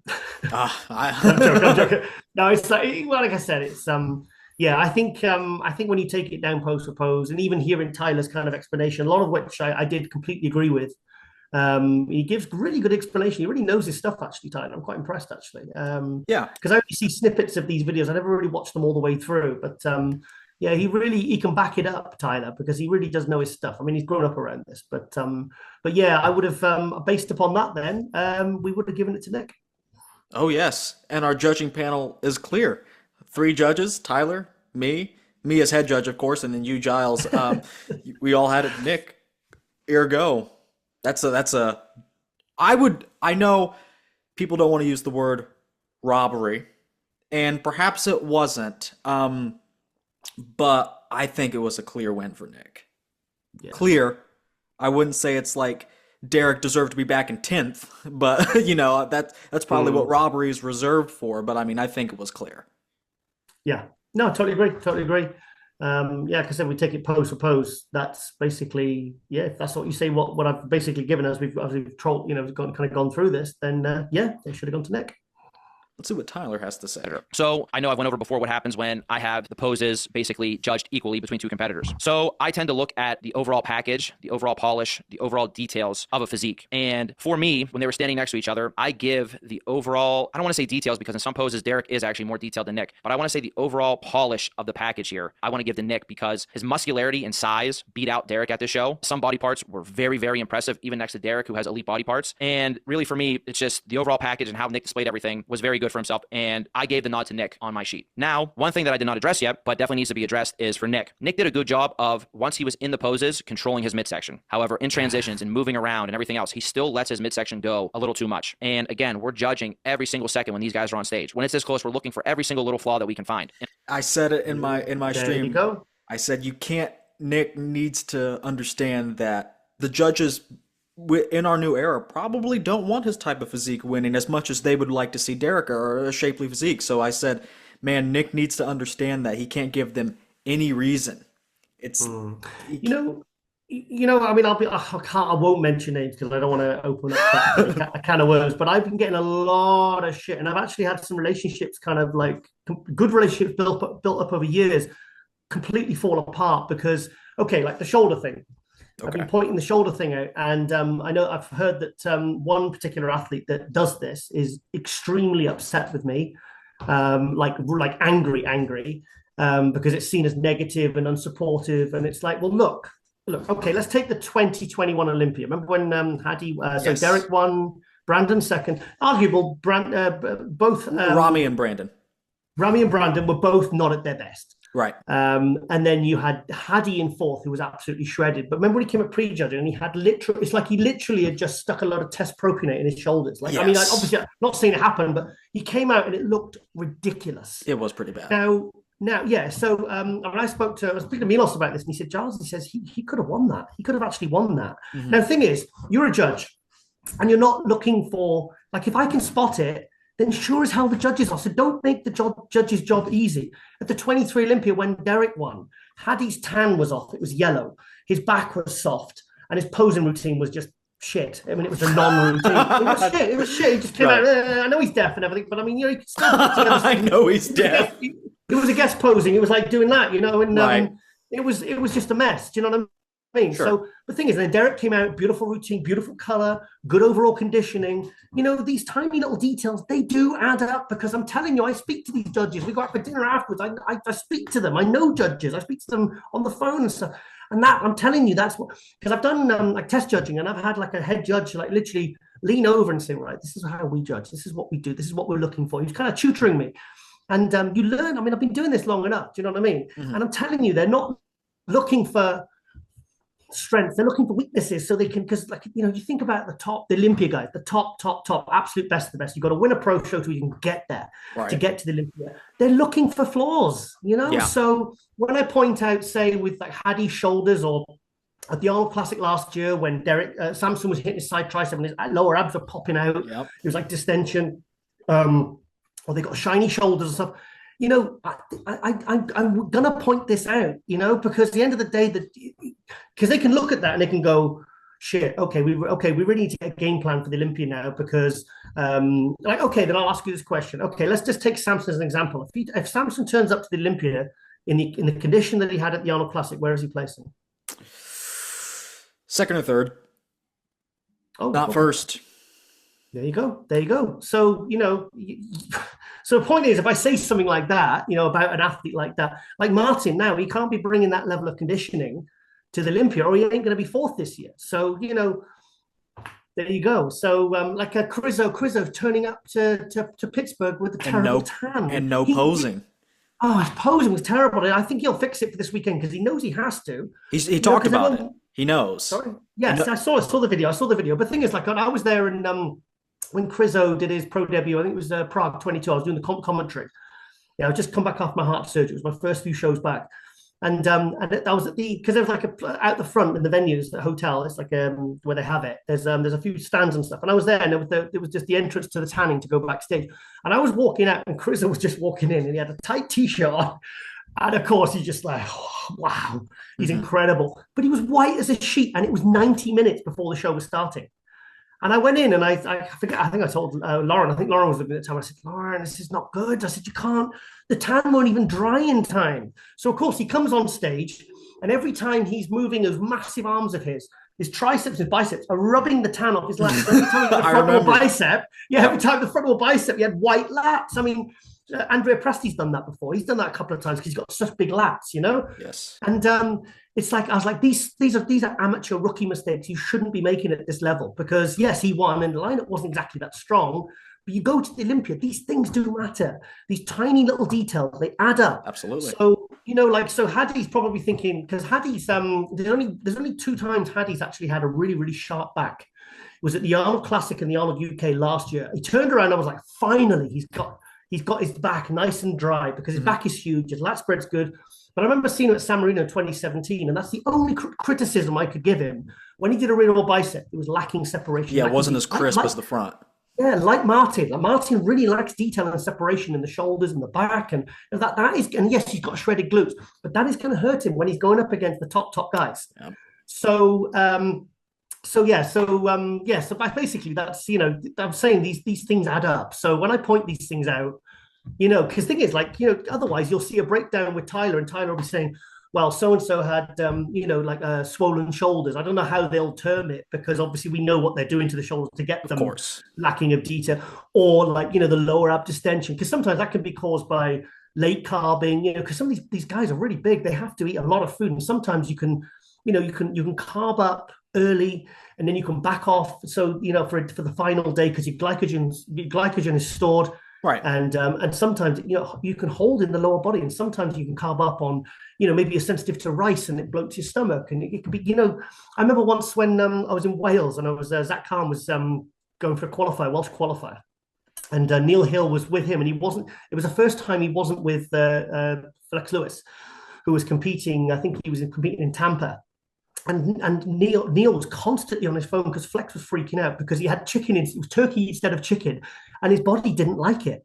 So it was like a real kind of reaction. So he was like throwing up and he was stressing and panicking. And I remember Neil trying to like, sort of, so stuff like that, it's because it's at this level, it's very, very, there's tiny little things that can make the difference. The thing is, when you, like, if we've got 4 guys now realistically that can win the Olympia, Hadi can't afford to come in with a soft back. Nope. Samson can't afford to come in with any sort of bloat in the stomach. He has to have his abs nice and tight like he did the Olympia last year, because that beautiful waist sets off his X-frame.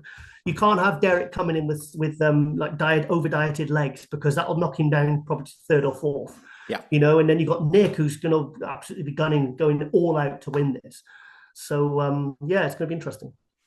I know that for some judges, that was weighing in their decision on who's going to take the show. Derek is very, very good at always keeping a tight midsection at the show. You never see his stomach extend. You never see him breathing through his stomach. Everything's through the chest. The waist is always tight. As soon as he hits that stage, whether it's when he walks out to do an individual, whether he's waiting on a diagonal, he's always in check. Nick needs to get better at that. But again, this just shows you how close of a show this was. I think Nick announced himself into the 3-man race, basically, that has, jumbled up these last 3 years between Samson, Hadi, and Derek. Yes, this wasn't quite Derek's best version, but this was still a very, very good version of Derek. And in my opinion, Nick edged him out. But obviously, it was a tie score, and the tiebreaker got broken for Derek. I don't know if I explained it earlier in the video or not, but that tiebreaker, again, it was broken by 1.1 judge. So it was literally a 1-point decision, as close as you can get. I don't know if I can remember a show being closer than this. And Nick showed that on any given day, he is in that same elite company as these top 3 guys from the past 3 years. And obviously, he hasn't been able to be at the Olympia to show that, but his name is 100% in the mix. And he is a major threat to be one of the guys to try to take that title from Samson. So have you ever heard of the ties being broken by relative placing? I don't know. I would have to really, really go back and think. I mean, we've seen close ones before. I remember when was it Sergio and what was that guy? The guy who retired. I can't remember. I've seen it when it's been close, when they've gone back and forth, back and forth. They've kept bringing them out. But I can't think of. I'd have to really, really go back and think of anything that's been quite this close, where it's literally been a tie. I think. I used to think that they added in the highs and lows again. Yeah, I think they do that in the amateurs. I think that's what they've. I think I prefer that. Or they used to do it They used to do it years ago, but I think maybe that's changed now. Because sometimes this is why they keep bringing them out. Because if they can't decide, the judges, like I said in the Sweden show on the weekend when they brought those 2 guys out, I was like, in fact, they brought the 5 guys out, and then they did the 2 guys, and I was like. I said on the live stream, I was like, guys, you know what this means? It means they're rejudging it. Right. Because someone looks better and another one's, performing not as well. And I said, I reckon, because like I said, we had the results, and then 20 minutes later, the results reversed, because the judges are really, really paying attention. And honestly, I will say this now, I've said this many times, since the split in 2017, I hardly ever see questionable judging results now. I mean, it's like, it used to be, it's 10 times less. And to be honest, and even then it's subjective, and it's just my personal opinion on the style of physique that I like. Mm-hmm. It's like, I never used to be a huge fan of Nick, and then I saw him at the 22 Olympia, and I was like, and Hunter as well. I was never a massive fan of his until I saw him at the Olympia in 22, and I was like, oh shit, I get it now. I kind of see why they're, because in the flesh, they maybe, you see how how big and how sort of impressive they are. And I was like, okay. And I said, look, I don't really like Nick's physique, but I think he's got 30 today. Okay. I think I would, I know that they sometimes go by who's winning last. Like if you're winning finals, if you're the last man winning. Okay. I didn't know that. Well, to be fair, I think that's what happened at Orlando 2023 with Hassan and Phil Klahar. And it's said by broken by relative placing. And I think someone explained it as, well, it's who placed first last. And I don't necessarily agree with that either. I like the sudden death round more than that, because I mean, if you're winning at 6 p.m. instead of 12 p.m., I think that's a little bit arbitrary. Because, I mean, you're both one half the show. Even if it was the last half of the show, I don't think we can necessarily count that as more. But I think there'd be maybe slightly less controversy if they added back in the highs and lows and explained that. But I don't know. That's what I would have preferred. To be perfectly honest, I've never given it that much thought.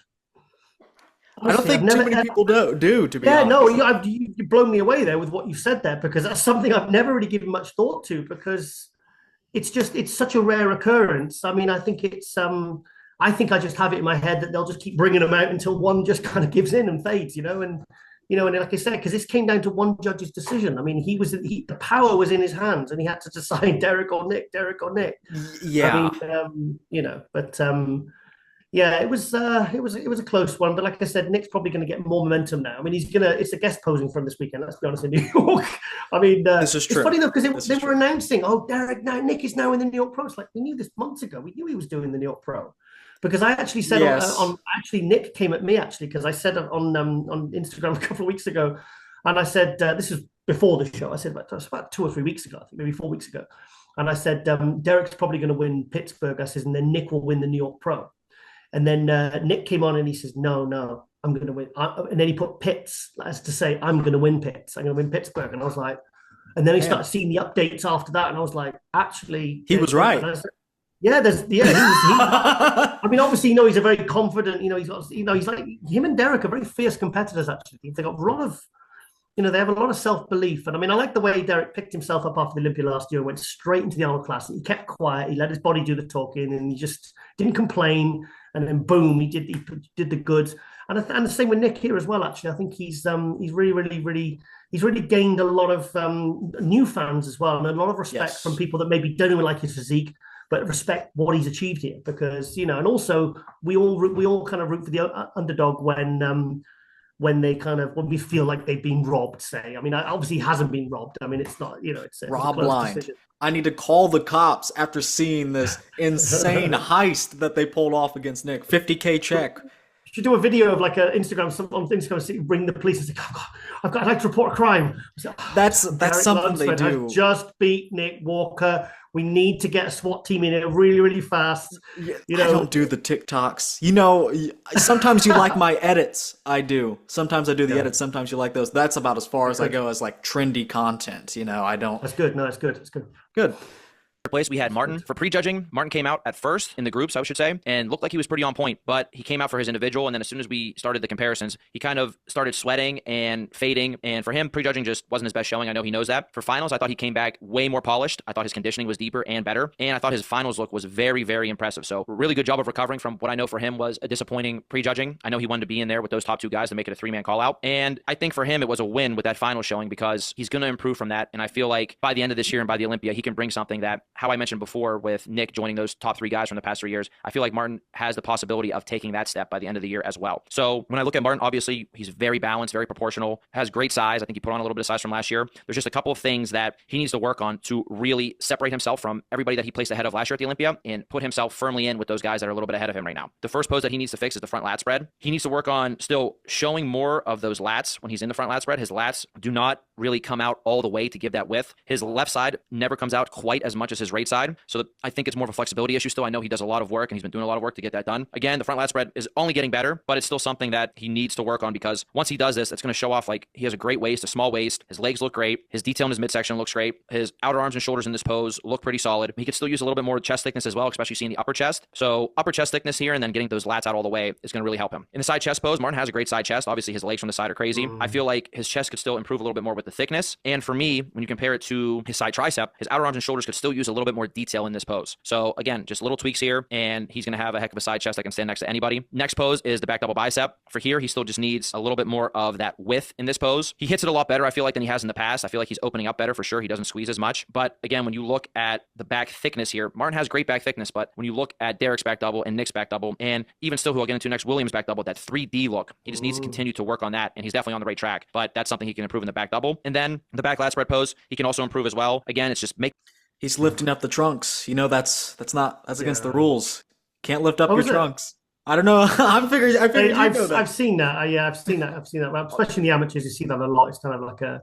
But my eyes are drawn to Bonac. I'm sorry. I just think he's got better muscle density, and I mean, this wasn't the best Martin. I mean, to be honest, I caught shit as well because when you did that top off guest posing 3 weeks ago, he had you could see he had fat on his back. I mean, you shouldn't have like that much, like not just skin and water, but you could see it with body fat. I mean, I know he had no tan on, but I can see it. I can see it. He's another one of these guys that needs to tan before the show. Oh, and his raidable bicep as well really lacks detail. And the thing is, I think when his lat spread at the Olympia last year, I think it beat Derek.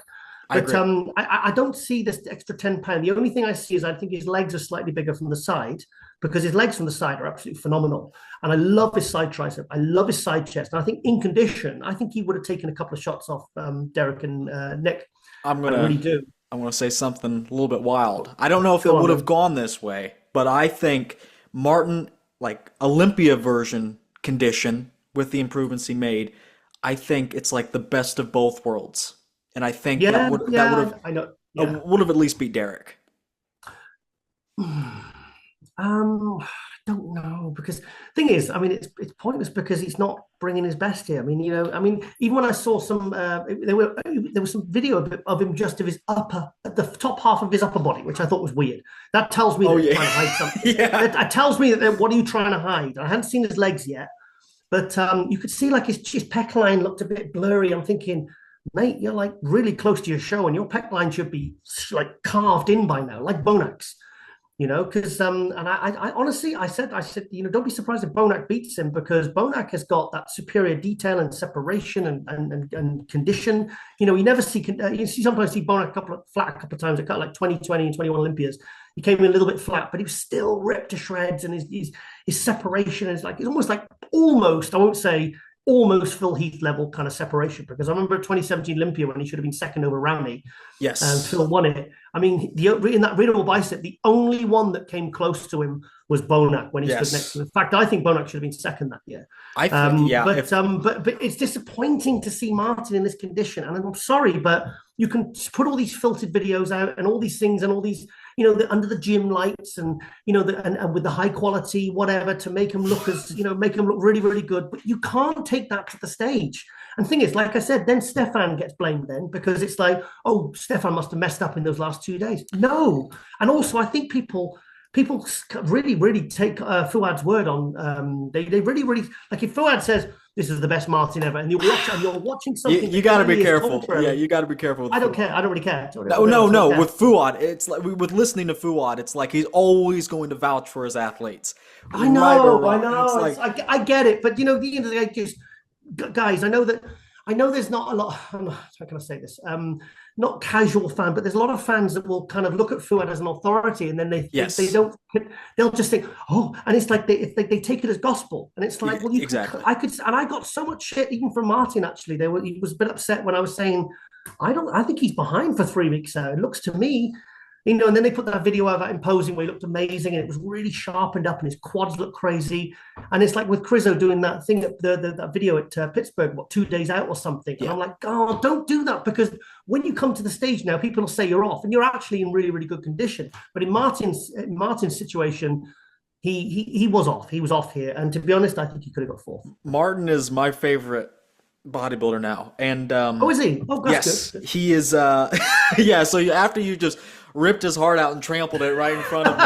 So no, to be honest, he was off, and everybody else was kind of, he was the most off. This has happened twice now. I know. And to be honest, you heard the live stream. I had Bumstead winning that one.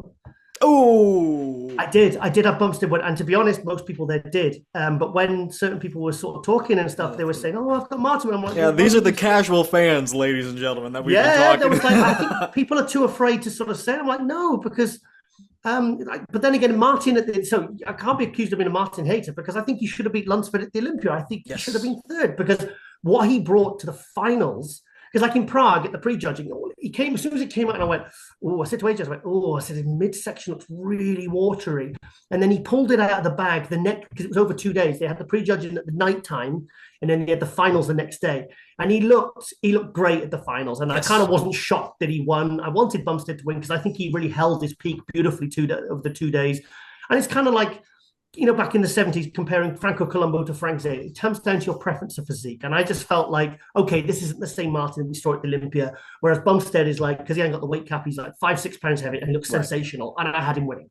So, but Martin, what he brought to the finals at the Olympia I think he can battle with anyone. But personally, right now, I think he's battling for 5th and 6th at Olympia with Andrew Jack. I try to hold out more hope, but I really hope this isn't a reoccurring theme. So you always, but you said I don't see the Phil Heath comparisons. That may be true. I think they both do similar things in today's era. They are the most, besides Samson, the most well-rounded physique when they're on. The condition, like Olympia finals, he has the muscle, he has the completeness, he has the shape, everything. I love Martin's side chest. I love his side tricep. I think his rear lat spread. I think at the Olympia, when he was next to Derek, I think actually he's probably got the best, with maybe along with Hadi and Derek. I would actually go as far to say at the Olympia that was the best rear lat spread in the industry right now. I think he. I don't know, was he better than Derek and Hadi? Yeah, I think he was actually. That in that show at the finals, I think his rear lat spread was unbelievable. But I don't like his vertical bicep because I feel like it lacks detail, and I think he needs to get it in sharper. Because look at the shoulders there; you can barely see the separation. Yeah, it probably is. They're probably pinning his shoulders. That's probably what it is. And you're losing the detail and the definition. So I'd like to see more detail and separation and quality. Because the thing is, like with Lunsford, your eyes get drawn to the glutes and the hamstring. You think, oh, they're ripped. But then you actually look at other areas, and it's like, well, that's blurry. That's blurry. Yeah, it's weird. But I don't like his frontal bicep. That's the only shot I don't like on Martin. I love his most muscular. His ab and thigh is pretty good. Yep. But I think his front and his radial biceps, I think, are very weak poses for him. I mean, even comparatively, I think they're pretty I think they're some of his weaker shots, but they're still, I think they're okay. I think you could certainly find worse. Every athlete's got strong and weak poses. I'm sure we can agree on that. I would just say Martin's weaker shots are still less weak than a lot of other people's weak shots. But Martin is my father. I don't know if we call him Father Fitzwater on this channel. He is in fact my dad. He is in fact my dad. So I think, and do you know what? I mean, just the improvements he's made in the last year or so. I remember when he didn't get the invite to the Arnold. Do you remember? It was only was it last year or something? That was 2023, 2024. 25. So it was only a year ago he didn't get the invite to the Arnold Classic. Now I bet they're freaking begging him to come and do it. So there's a guy that really kind of like when he turned up to Detroit, I was like, wow. And then when I heard he was doing the New York Pro, I thought he's crazy. He's gonna have to go up and Nick Walker. And then he nearly beat him. Then he went and got fourth at Olympia. Arguably should have been third. Won Prague. I mean, last year was an absolutely incredible year for him. So, and the thing is, when these guys kind of rise, like when Samson went from fourth to the Arnold, winning the Arnold, third at the Olympia, sixth, third, first at the Olympia, you kind of expect him to keep on rising, keep on improving, keep on getting better. Yeah, it's got to stop at some point. We don't want to. I know exactly. And you don't want to see him start to slip now. I mean, otherwise, if he brings a package like this to the Olympia, he ain't making top 6. Oof, I agree though. You can't, especially if it brings this to the Olympia, he ain't making top 10, mate. Let's be honest. I mean, with the sweating, with the poor presentation alone would kill him, honestly. Not even like by the end of prejudging, he was a sopping wet mess. If he brings, the Olympia finals look, then absolutely he's first corner. I agree. Width in this pose, he hits it a lot better. I feel like than he has in the past. No, that's fair. Like he's opening up better for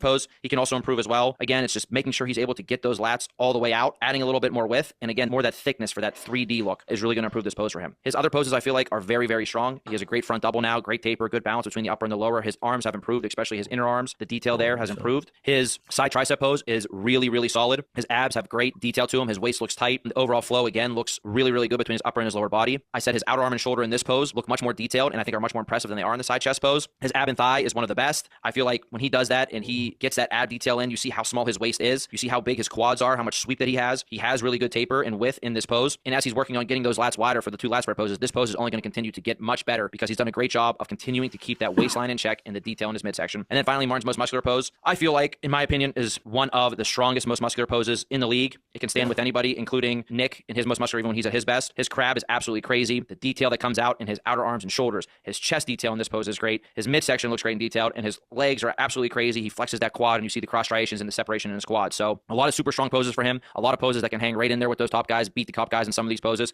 It's bringing up those weak points to really round out this physique. And again, he's the youngest of these top competitors. So it's just awesome to watch him continue to improve. And he's a student of the game. So I know he's going to bring better and better every single show. A lot of it is just weak things for me. Not weak things. Rookie things, easy things, like the peak will work itself out eventually, I hope. But like the presentation I'm a stickler for posing, and a lot of people are like, well, that doesn't even count anymore. I'm like, yes, it certainly does. It certainly does. When you're at this level, and it's there, you know, there's hairs between splitting hairs between, you know, all four of them really. I just, to be honest, it's hard for me to really assess him in this one because he was off. Like even his rear lat spread looked kind of like flat and watery, whereas it was fucking exploding at the Olympia. You know, that was like a brutal shot. I mean, really, I think if he'd have brought the Olympia condition here, I think you're right. Actually, in fact, when I really see these comparisons, I think it's a shame he didn't bring that Olympia look because I think it would have been definitely a 3-man race instead of a just Nick and Derek show. I have a video coming out. I'll show you the slides after. But I put this comparison together, so I'll have to show you. But yeah, after I looked, I was like, well, maybe, I don't know. Because then I started putting it together. But then I was like, you know what? No, I would have had him at least beating Derek, pushing Nick. But that's it for that. I think Martin just needs to lock it down. I'm not even asking for like the best posing.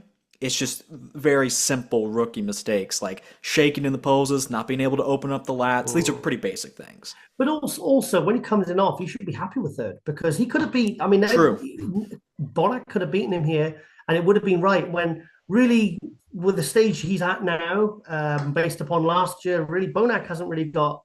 He shouldn't really be coming close to Martin, but you know, Bonac being so consistent with his peaking and his conditioning.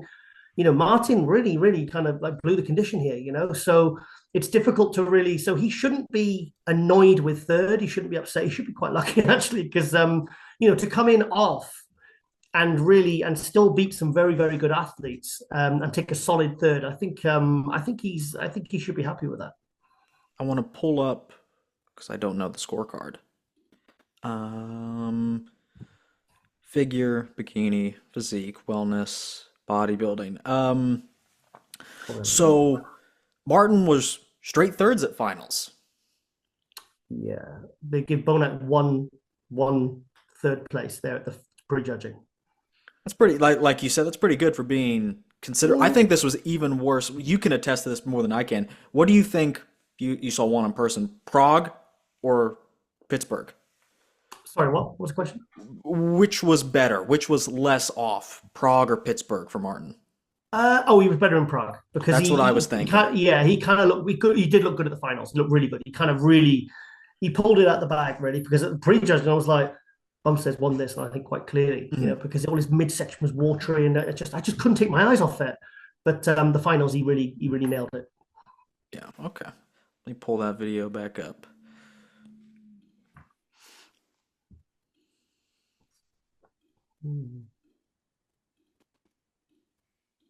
Up in fourth place was William Bonac, who just has been impressing me so much since he came back last year. He has gotten better at every single show he's done. He has continued to bring his waistline in. He's continued to work on that width to his lats to give himself a little bit better of a taper. Somehow his legs, especially his quads from the front, have come up considerably. Not just from last year. I feel like throughout his career, his quads have never looked bigger and better than from the front. His conditioning is always great. I felt like he brought a really, really good balance of conditioning and fullness to the show. And, you know, some of his poses, the back double bicep, even though he doesn't have the widest back, the depth and 3D look to it are so crazy. It's still so impressive. His side chest, absolutely great. His hamstring drops more. He just has some really, really impressive poses. His most muscular, he hits a crab. I thought him and Martin hitting the crab most musculars together was awesome. You see the detail and the thickness and the 3D look that both of them bring in that pose. They have some of the best crab most musculars in the entire league. So for William, being as old as he is, I mean, and continuing to improve is absolutely amazing. And again, he's like improving, like from the Arnold to Detroit to here. I felt like from what I've seen, he's improved at every show. So he's just going to show bodybuilders that you can compete. And I think the same thing. I think since his comeback, this was his best showing. I disagree. What do you have? Well, first of all, I was at Empro, where he beat Berries. I was doing the commentary, and sorry, rigged. No. It was close. And Bonac was kind of like, okay, Bonac is he's looking a little bit better than the last couple of times I saw him because I thought he was kind of on the slide. Then I saw him in Empro, and I was like, he was very, very happy to win that because he beat some bloody good bodybuilders there. Right. But also he got a win, so it got some momentum going. Then he showed up to Dubai and looked better again, which I didn't expect. He looked good at the Olympia, took 7th place. Then he came to the Arnold Classic, and I thought he was kind of starting to slip a little bit because he just looked up because he's got to be full, Bonac. And then he turned up to Detroit, and I think Detroit was his best. I don't think this is his best. Give this version the Detroit lighting. Yeah. See, that, I know that plays a part, but for me, Detroit, he looked absolutely sensational. I thought he looked really, really good, nice and thick and full and chunky, hard, separated, dry. Um, yeah, it's right because do you remember we had that problem with his right leg? He Yes. injured. Yeah, he injured. I remember interviewing him at the Arnold Classic, and he said he had to go. He had to go right back to like leg pressing one plate, one legged, literally to. And he had to sort of do extra work for it to kind of. And he's done a really good job because now they look completely fine again. But there was a couple of years where you could see, like Hadley actually, there's a disparity between the left and the right leg. Yes. So so I'm really I'm yeah. Like I said, third and fourth. I mean, certainly in that shot there, I think Bonac definitely takes Martin because I don't like Martin's frontal bicep. I think it's his worst shot. But I mean, I think Bonac is. I don't know what it is with Bonac. People don't give him the credit he deserves every single year. Ron was doing the same thing yesterday. You guys, you boomers love Bonac. No, they do. No, seriously, they just every year it's like you see the predictions and the guy might have won or been Always second. counted out. And then people are like, I don't even have my top six. And I'm like, I see it a lot. And every single year he kind of nails it, and he's Mr. Consistent. He's like the Dexter Jackson of now, really. I would agree. I've never seen him like out of condition. His conditioning is so consistent. Yes. And the detail, and the thing is, I like detail, like separation. Yeah, I think he's. I don't know why people don't really give him the respect he deserves. I have no idea why. I've really thought about it as well. I told Ron the same thing. It just doesn't make sense because everyone thinks Bonac old, and they He's 42. Hang on, I'm 48, mate. I'm not old. Damn. But 42's old. What are you talking? Sean Roden won the. Okay, so Sean Roden. Hang on. Sean Roden won the Olympia at 43, and he was he might have just ended up being even better the year after. Roly Winkler was kind of not even looking his all-time best until he got even close to 40. So I just think that I think calling him old at 42, I think is just crazy. Okay, so he's decrepit at 42, and and on paper, the bad versions are probably sticking with people because they always do. The best and the worst always stick with people. So on paper, you hear Bonac, you're like, oh, he's kind of old. I don't really know about this, and then he's like, well, really, he just shows up and brings a Swiss Army knife of physiques. He's got every body part. The waist is the only thing, and that's been an issue even in his prime. And it still looks decent, and he still has the condition, so he can show up. And I have him second in New York. I don't know about you. Yeah, I do. Yeah, solid second. And the thing is, with Bonac, yeah, I remember what I've seen with the Arnold Classic, and he walks out, and you see this kind of square shape, and it's like, oh, but then when he hits the compulsories, he just looks amazing. I mean, and you see the quality and the detail and the ham quad separation, and it's looks like it's been carved with a knife, and almost like the skin splitting, and his glutes, his hamstrings, and his back detail, and there's no sight injections. He just looks amazing. Mm-hmm. So I just think, so like I said, he might walk out and you go, oh no, that's not a physique my eye's drawn to. But when he hits the poses, that's when he comes. He's got everything you want, and that's when it matters. Same with Dorian. Dorian was the same. Yeah. When Dorian used to have his photo at the end with his Olympia trophy, I was like, God, it doesn't look good. But then when he'd hit the compulsories, his physique would it looked its best in every single compulsory pose. And I think that's his strength. You were at the 2017 Olympia, yeah? Yeah. That was one of my 2017 William Bonac, one of my favorite physiques ever. Amazing. If he brought that to 2018, he would have been Mr. Olympia. Yeah. I think Roden had it. I bet maybe 2019. If he'd have done that, if he'd have brought 2017 to 2019, he'd have beat Brandon. That's well, yeah. No disrespect, but I think that one's an easier one to determine. I think Roden versus Bonac is a discussion. I think prime Bonac versus prime Brandon. I think Bonac, even though it didn't turn out this way, Bonac had him more often than not. Yeah. Yeah, and obviously I saw a lot of but the biggest clashes Brandon and Bonac had was at the Arnold Classic. Yes, and that went back and forth as well. So but it's kind of like the Nick and Derek. That they're going to be stood next to. They're going to be next to each other in those call outs. They're going to move them around because those are the guys that are kind of like neck and neck. Mm-hmm. Like Bonac and Martin. I knew that would be 3 and 4 either way. Like Vito and Crisno, I knew that they'd be battling out for 5th and 6th. So, hold on. can compete a good bit, and you can continue to make improvements as your season goes on. You don't always have to take a long off season or go into off season. He's showing that, his body, he's just continuing to improve, and age is just a number. So again, appreciate all these guys for coming out. All in all, super exciting show. And I just want to give props to the entire rest of the lineup because they looked absolutely incredible. And I'm just so happy that they decided to participate at the show. And a show like this is what truly does grow the sport of bodybuilding. Hi, everyone. Heck yeah. Completely agree. Yeah. And even though I do think Nick was robbed, I love making videos. I love having discussions about this. I wouldn't have it any other way. Yeah. I love actually talking about this. Why would I want, oh yeah, Nick had it in the bag. That's boring. If they have it in the bag every single time, what's the sport? Then it's really political. But no, I think having discussions and seeing the fans come out for anyone, Derek or Nick, it gives me hope that the sport is growing. And I've seen actually like casual people, like just people that make fitness content, make videos about this decision. Yeah, like, wow, they're cashing in, but that's okay. That brings more people to bodybuilding. The thing is, yes, bodybuilding is a subjective sport. That's why I say that, this is why sometimes, I try not to get pulled into sometimes discussions like on Instagram, because people have the safety of their phones and they get really angry, personal, rude when you have a different opinion. And it is kind of a subjective sport. And even though, yes, the judges, like they'll say, you were wrong, you said he'd be this. So it's like, yeah, but the judges, it's my preference of physique. I saw things in his physique that I didn't like in the other one.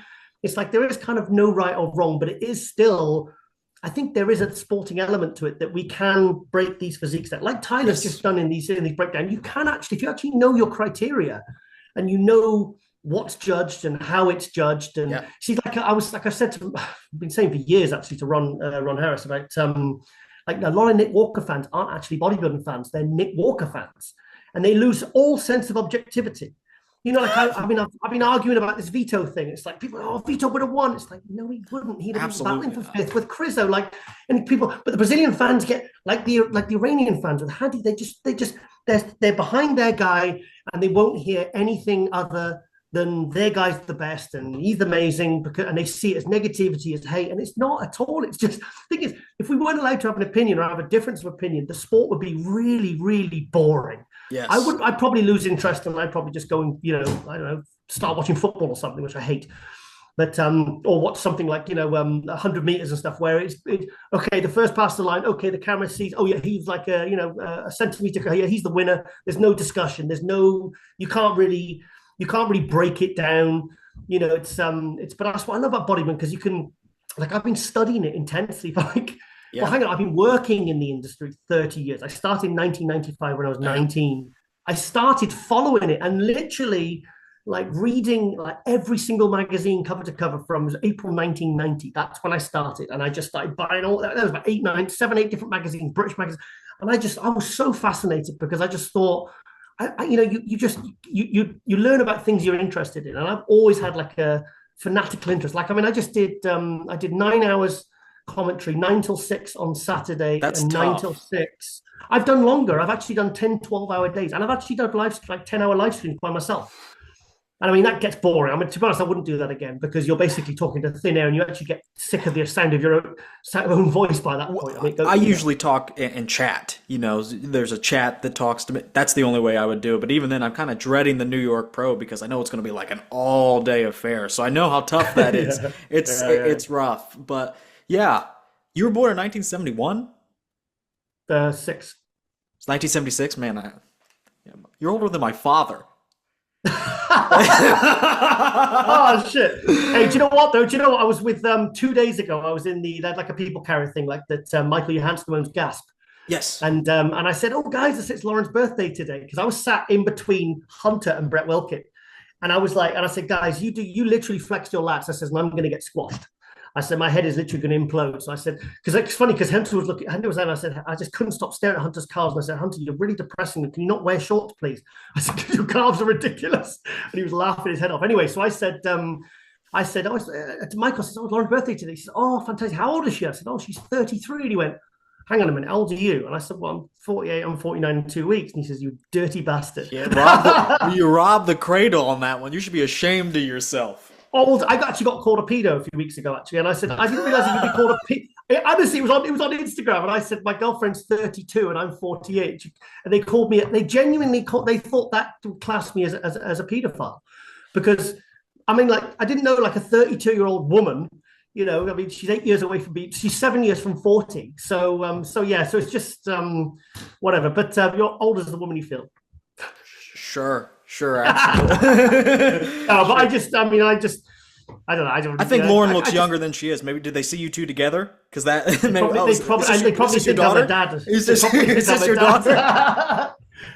Just, you know, don't do that kinky stuff and calling me like daddy in public and stuff. So I said that'd be really creepy. For sure. But I was yeah, just I don't really, like I said, I've been studying the sport for a long time now, and the thing is, like, I'll go toe to toe with anyone, but it's not like an ego or a pride thing. It's just that, you know, I'm very respectful of people who have different opinions, and if I have a different opinion, I'll say why. I won't say you're wrong, you're stupid, you're this, or clown emojis like some people, like, you know who does. I mean, I won't mention his name.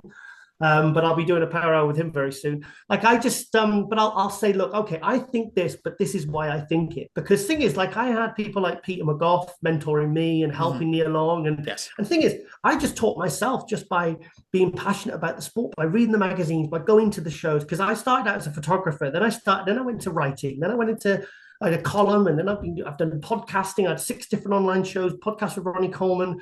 You know, I've competed like 14 times, like self-prepped as well, no coach. And now you have the crown jewel of being on this podcast. Exactly. Yeah. No. That's like I said. I'll talk bodybuilding all day. You know, because I love it. And I like people like yourself who are actually willing to really put bias aside and really look at something, you know, objectively, like almost like it's a science. You know, it's a sign of high IQ, Giles. There you go. High intelligence. But like, sometimes, I mean, I sometimes resist trying to get pulled into conversations with some people that just, you know, Nick Walker's my guy, he should win everything, you know, or Hattie's God, you know, have some objectivity, you know. It's like, come on, like, and then when you point out that Hattie's like back is a little bit soft in some shows, or they can't see it, or the biceps are starting to creep up the arms a little bit, or the stuff in the shoulders, and they come at you and they want to kill you. Literally, yeah. I mean, they are just like, you know, bloody, let's get this guy. Do you know what I mean? I mean, I do. But I don't know. I just I'll never back down, because at the end of the day, I like talking bodybuilding, mate. I love it. No, I get very, like, I have Xavier on, and we're shooting the shit as we are. He knows his shit. He knows. No. And I'll tell him this right now. I said, Xavier, I have you on for having the worst takes possible. Oh, no! Giles, I think you have probably some of the better takes, except that one time he said Samson shouldn't have done France. No, I don't think you should have. Oh, I remember you and I think you commented on my video or something like that. I think he was crazy to do that. It was a risky move. It was a risky move. Paid off, but it couldn't. It didn't pay. Because the thing is, I remember when, this is something Samson wasn't very happy with me about. Remember when he did Romania the week after he got third at Olympia? Yes. He nearly got beat by Belarus at that show, because I watched the live stream, and actually the last episode of Global that never went out because MD closed, I went a bit hard at Samson, because I was watching it. Because think about it, right? You're at the Olympia, you just took third, you've just done France. No, it wasn't France. And you think about it, right? And then he's flying back probably on the Monday or the Tuesday, you know, catching time. So it's probably like Wednesday by the time he gets back. Right. Then he has to fly probably on the Thursday or the Friday to Romania. Then he's stepping on stage. Like, he didn't look like the same guy from the week before. He looked tired. His posing routine, you know, when you see people practicing the posing routine in their head or their headphones on, his routine was like that. There was no passion. You could see the guy was just exhausted. His physique was not popping. And then when they did the comparisons and they brought Belarus into the middle, Samson's confidence, you could see it's almost like you could probably see he was freaking out. You could see it in his eyes. It was like, oh shit, I'm getting somebody who was really not kind of in my league, or so he thought. I could get beat here. I think he realized. So sometimes I think it's a gamble, and I think France was a gamble to go do a show 2 weeks before the Olympia. I felt like he should have been 2 weeks before. I felt like he should have been out in Vegas. But you know what? It's just my opinion. It didn't hurt him, and it paid off. But if he just for what it's worth, if he'd have asked me, do you think I should do the show 2 weeks before? I said, no. I would have said, no, get yourself to Vegas and get yourself like entrenched. Go train at Flex Lewis's gym. Get yourself in a routine. Don't get to the Olympia 5-6 days before or whatever. You know, you need to be climatized. You don't worry about jet lag and holding water. But you know, he knows his body, and obviously it worked out very well for him. So you know, I'm Right. happy for it. Oh, final question. Wanted to get your rapid fire predictions on New York. Give me your top five. Oh, this is easy. Nick first, Nick second, Nick third. Okay, okay. No. I think Nick first, Bonac second. A lot of people think Sasan can take third, but I think people are underestimating Krizo. Yes, I think so. So if I'm forced, You are I think forced. I think Krizo will take third because I don't think he's going to mess up the tan, and I think people are, because he did look good. I think he's going to sort the posing out. I think Krizo can take third. Plus, they like freaks in New York for some reason. Mhm. I think fourth Sasan. I think fifth Regan. I think Regan's That's gonna be off. exactly mine. That's exactly my prediction. Yeah, I think Regan's going to be off. I don't because I'm not impressed with the condition. because I heard that he was pulling out because he wasn't happy where he was. And then a day later, oh, I'm doing it. I'm like, okay, mate, that tells me. And the thing is, Regan's never really been shredded. I mean, and he's going up against guys like Krizo and Sasan and Bonac, who are all, and Nick. I mean, I think he's going to get outclassed. I'm sorry to say it, but I think in fact, there might be one or two of these lesser known guys that could take him, Ken? Because, You know about this Ken Colossus guy? oh, God, this guy, yeah, because do you know what? I'll be honest, when I saw him turn pro, I wasn't impressed. I thought, here's another. No, I wasn't. I thought, here's an example of a guy that really, the talent pool is, they've given out too many pro cards and they're kind of just, he was just the best guy on the. I was not impressed. Crazy. In fact, I didn't realize all these updates I was seeing. I didn't realize that was the same guy. And then they showed a picture from the Nationals, like, that can't be the same guy. Because look at him now. He looks absolutely phenomenal. I think we might have another Kai Green on our hands. Ooh, Kai is. Look at him. No, I think, like Kai, when he first started taking gear in 2006. Because Kai Green actually was natural when he took 15th at the New York Pro in 2005. And then he basically started using gear and he put on like 30 pounds of muscle. Because I remember I was out in Norway and I was chatting to his friend Rodney St. Cloud. And he said, look, he's gone on gear. He says, but like his eating and his focus as a bodybuilder has gone to another level. He said, I'm telling you, Kai will win the Olympia in the next couple of years. And obviously he came bloody close. But Right. so when I saw this guy, I wasn't blown away, but I am now. So whatever he's been doing, he looks absolutely incredible. Yeah. Started taking creatine. He could take Regan. If the condition is there, yeah, I have no problem with that. I have no problem with that whatsoever. No joke. I want to see what's he like from the back. Have you seen? No, very little. There was like this one update we found, and it was like the back lat spread's okay, but the rear double. Nothing rear wrong with doubles. that, mate. Nothing wrong with that. Oh, here's the rear double. I think he's the dark horse, and I think Regan might have his hands full with him. Yeah, I know Regan hasn't posted like the most revealing updates, but I mean, I think this is recent, and Ron told me this is like, I'd want this to be 6 weeks out. Yeah. I mean, I love I like his back. He's got a crazy physique. I like Regan, but I just don't see him being a factor. I think you're looking at maybe fifth place. I think maybe fifth place. Yeah. Because he's not hitting the mark for me yet. So I need to see something quite different from him. Okay. Understandable. And Sasan and Bonac have gone head to head already once this year. Yeah. I think Sasan's still not back to the Sasan of 2018. Ron told me about this, and I prepared mentally, and I'm going and I'm going to say you're wrong. No, I'm telling you because, like, look, okay, the lower body is phenomenal. Even when he's 10 weeks out, his lower body looks like separated and detailed. His lower body is like Vito's. It's like he's good to go. Got the old But man muscle. the upper body, because he was at the Emperor last year and he took fourth. And the upper body that is mostly in the chest, the arms, well, the whole upper body really. He's still not popping like he still has that dense look. I'm actually speaking to him about this because I've got his number. We're chatting about it on Instagram as well. He's still like the best is still yet to come with Sasso. I agree. And I think maybe on the next batch of shows he does, if he gets that 2018 density and thickness back, I think he's going to continually move up. So I think he's doing great. He looks fantastic, but no, I don't think he'll challenge Bonac. Not with that real bicep. Yeah, I will say I prefer this more shredded look to the fuller one, but I as you say, I think he can find a bit of both in the very near future.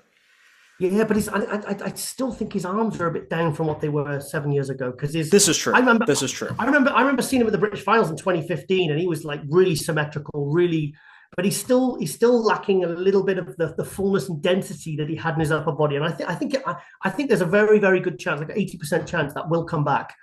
But and it's really good because if people are sort of saying that he's a factor in the New York Pro, when the upper body still is like maybe 75% of what he was like 7 years ago, then just imagine when he gets that few pounds, a little bit extra size and thickness, he's going to be a factor. And I've always rated Sasan, and I was really sad. Yes, I know he took time off to have kids and everything, but I was really gutted when it's like Lewis Breed. You know, Lewis Breed was around back in 2011.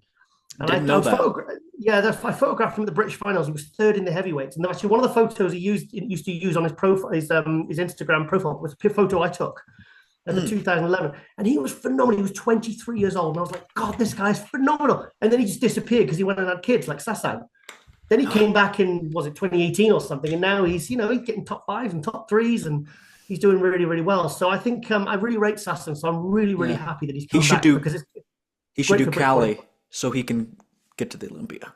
Yeah, I think it's now, these guys need to be really careful what shows they pick. Like Crizzo now, really like 5th place, which I predicted at Pittsburgh. He's not realistically, he might not even make top 3 in the New York. Now that's 2 shows he's done abroad. I heard he doesn't like traveling either. So now, like, he still needs to qualify. So he does Impro again, maybe? Yeah, but then you don't. I mean, Empro or Legion or one of these other shows like that.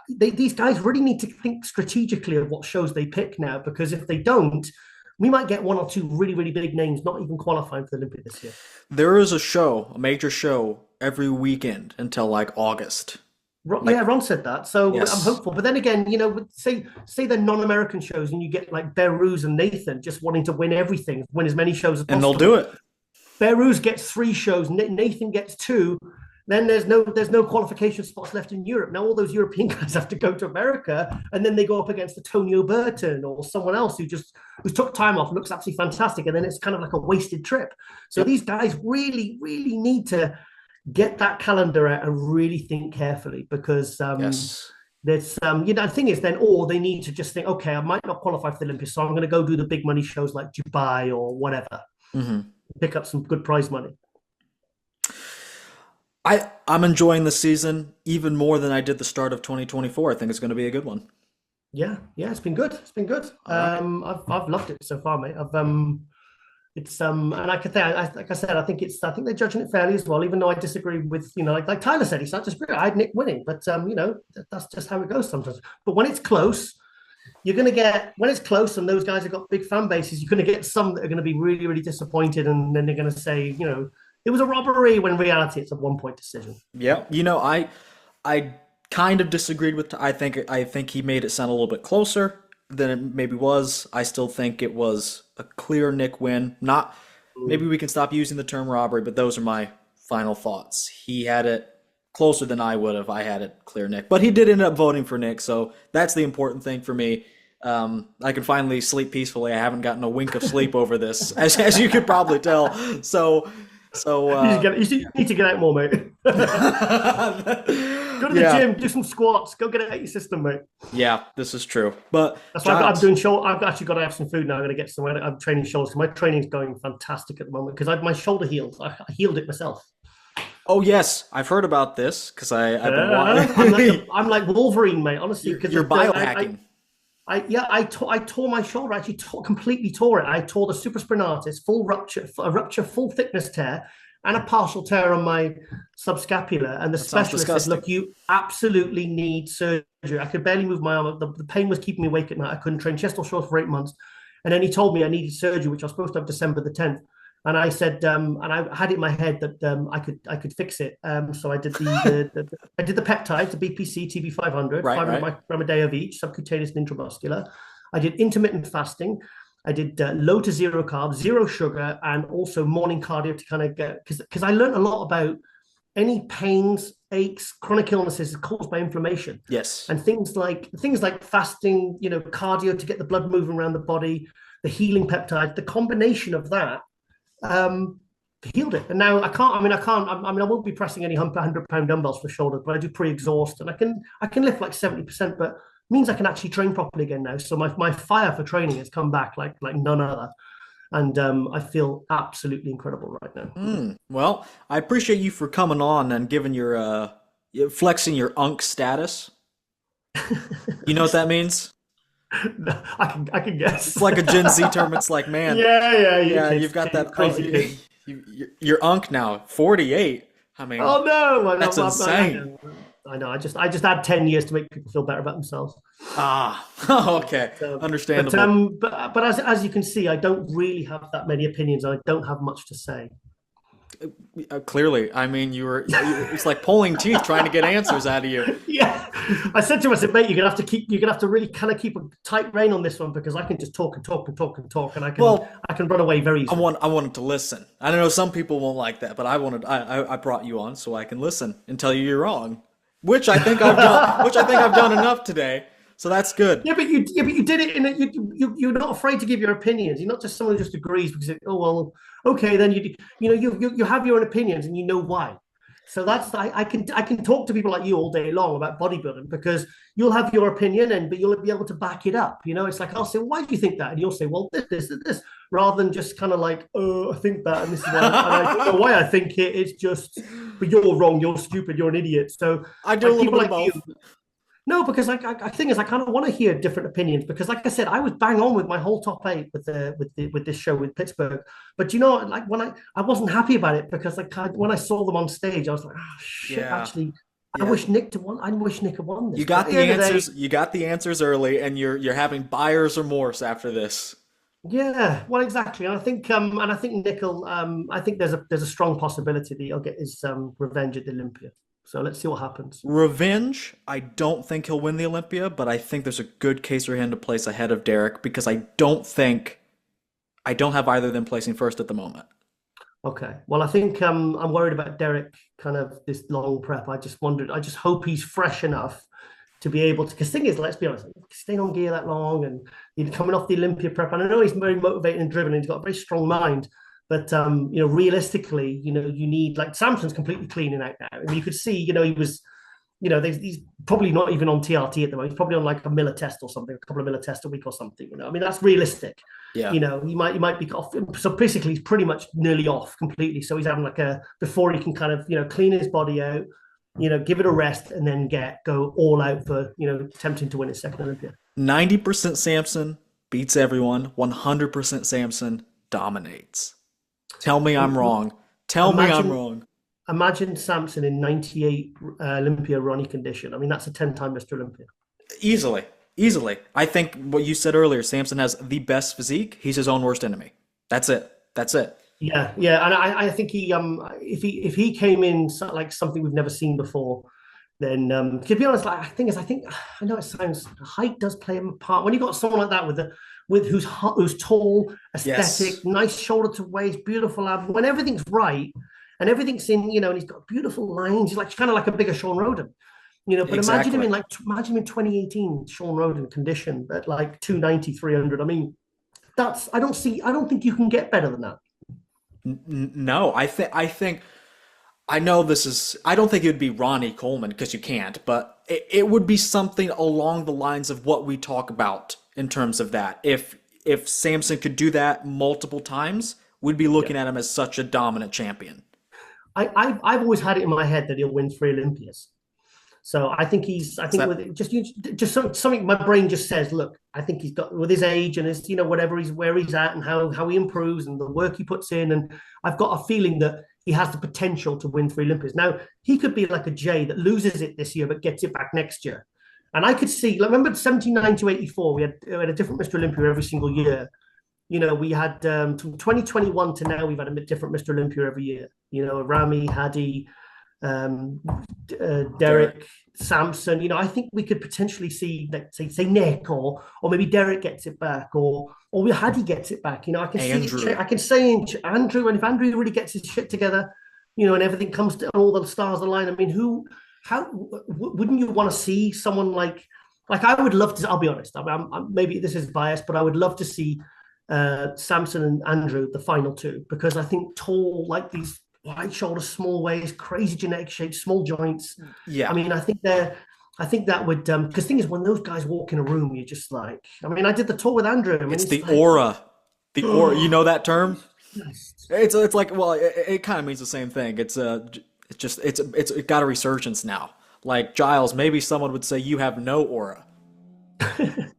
Possibly. Quite possibly. But no, it's just they command any stage they're on, confident or not. They just, because they're the biggest on stage. I know, it's just kind of like, it's kind of like almost like a godlike look, isn't it?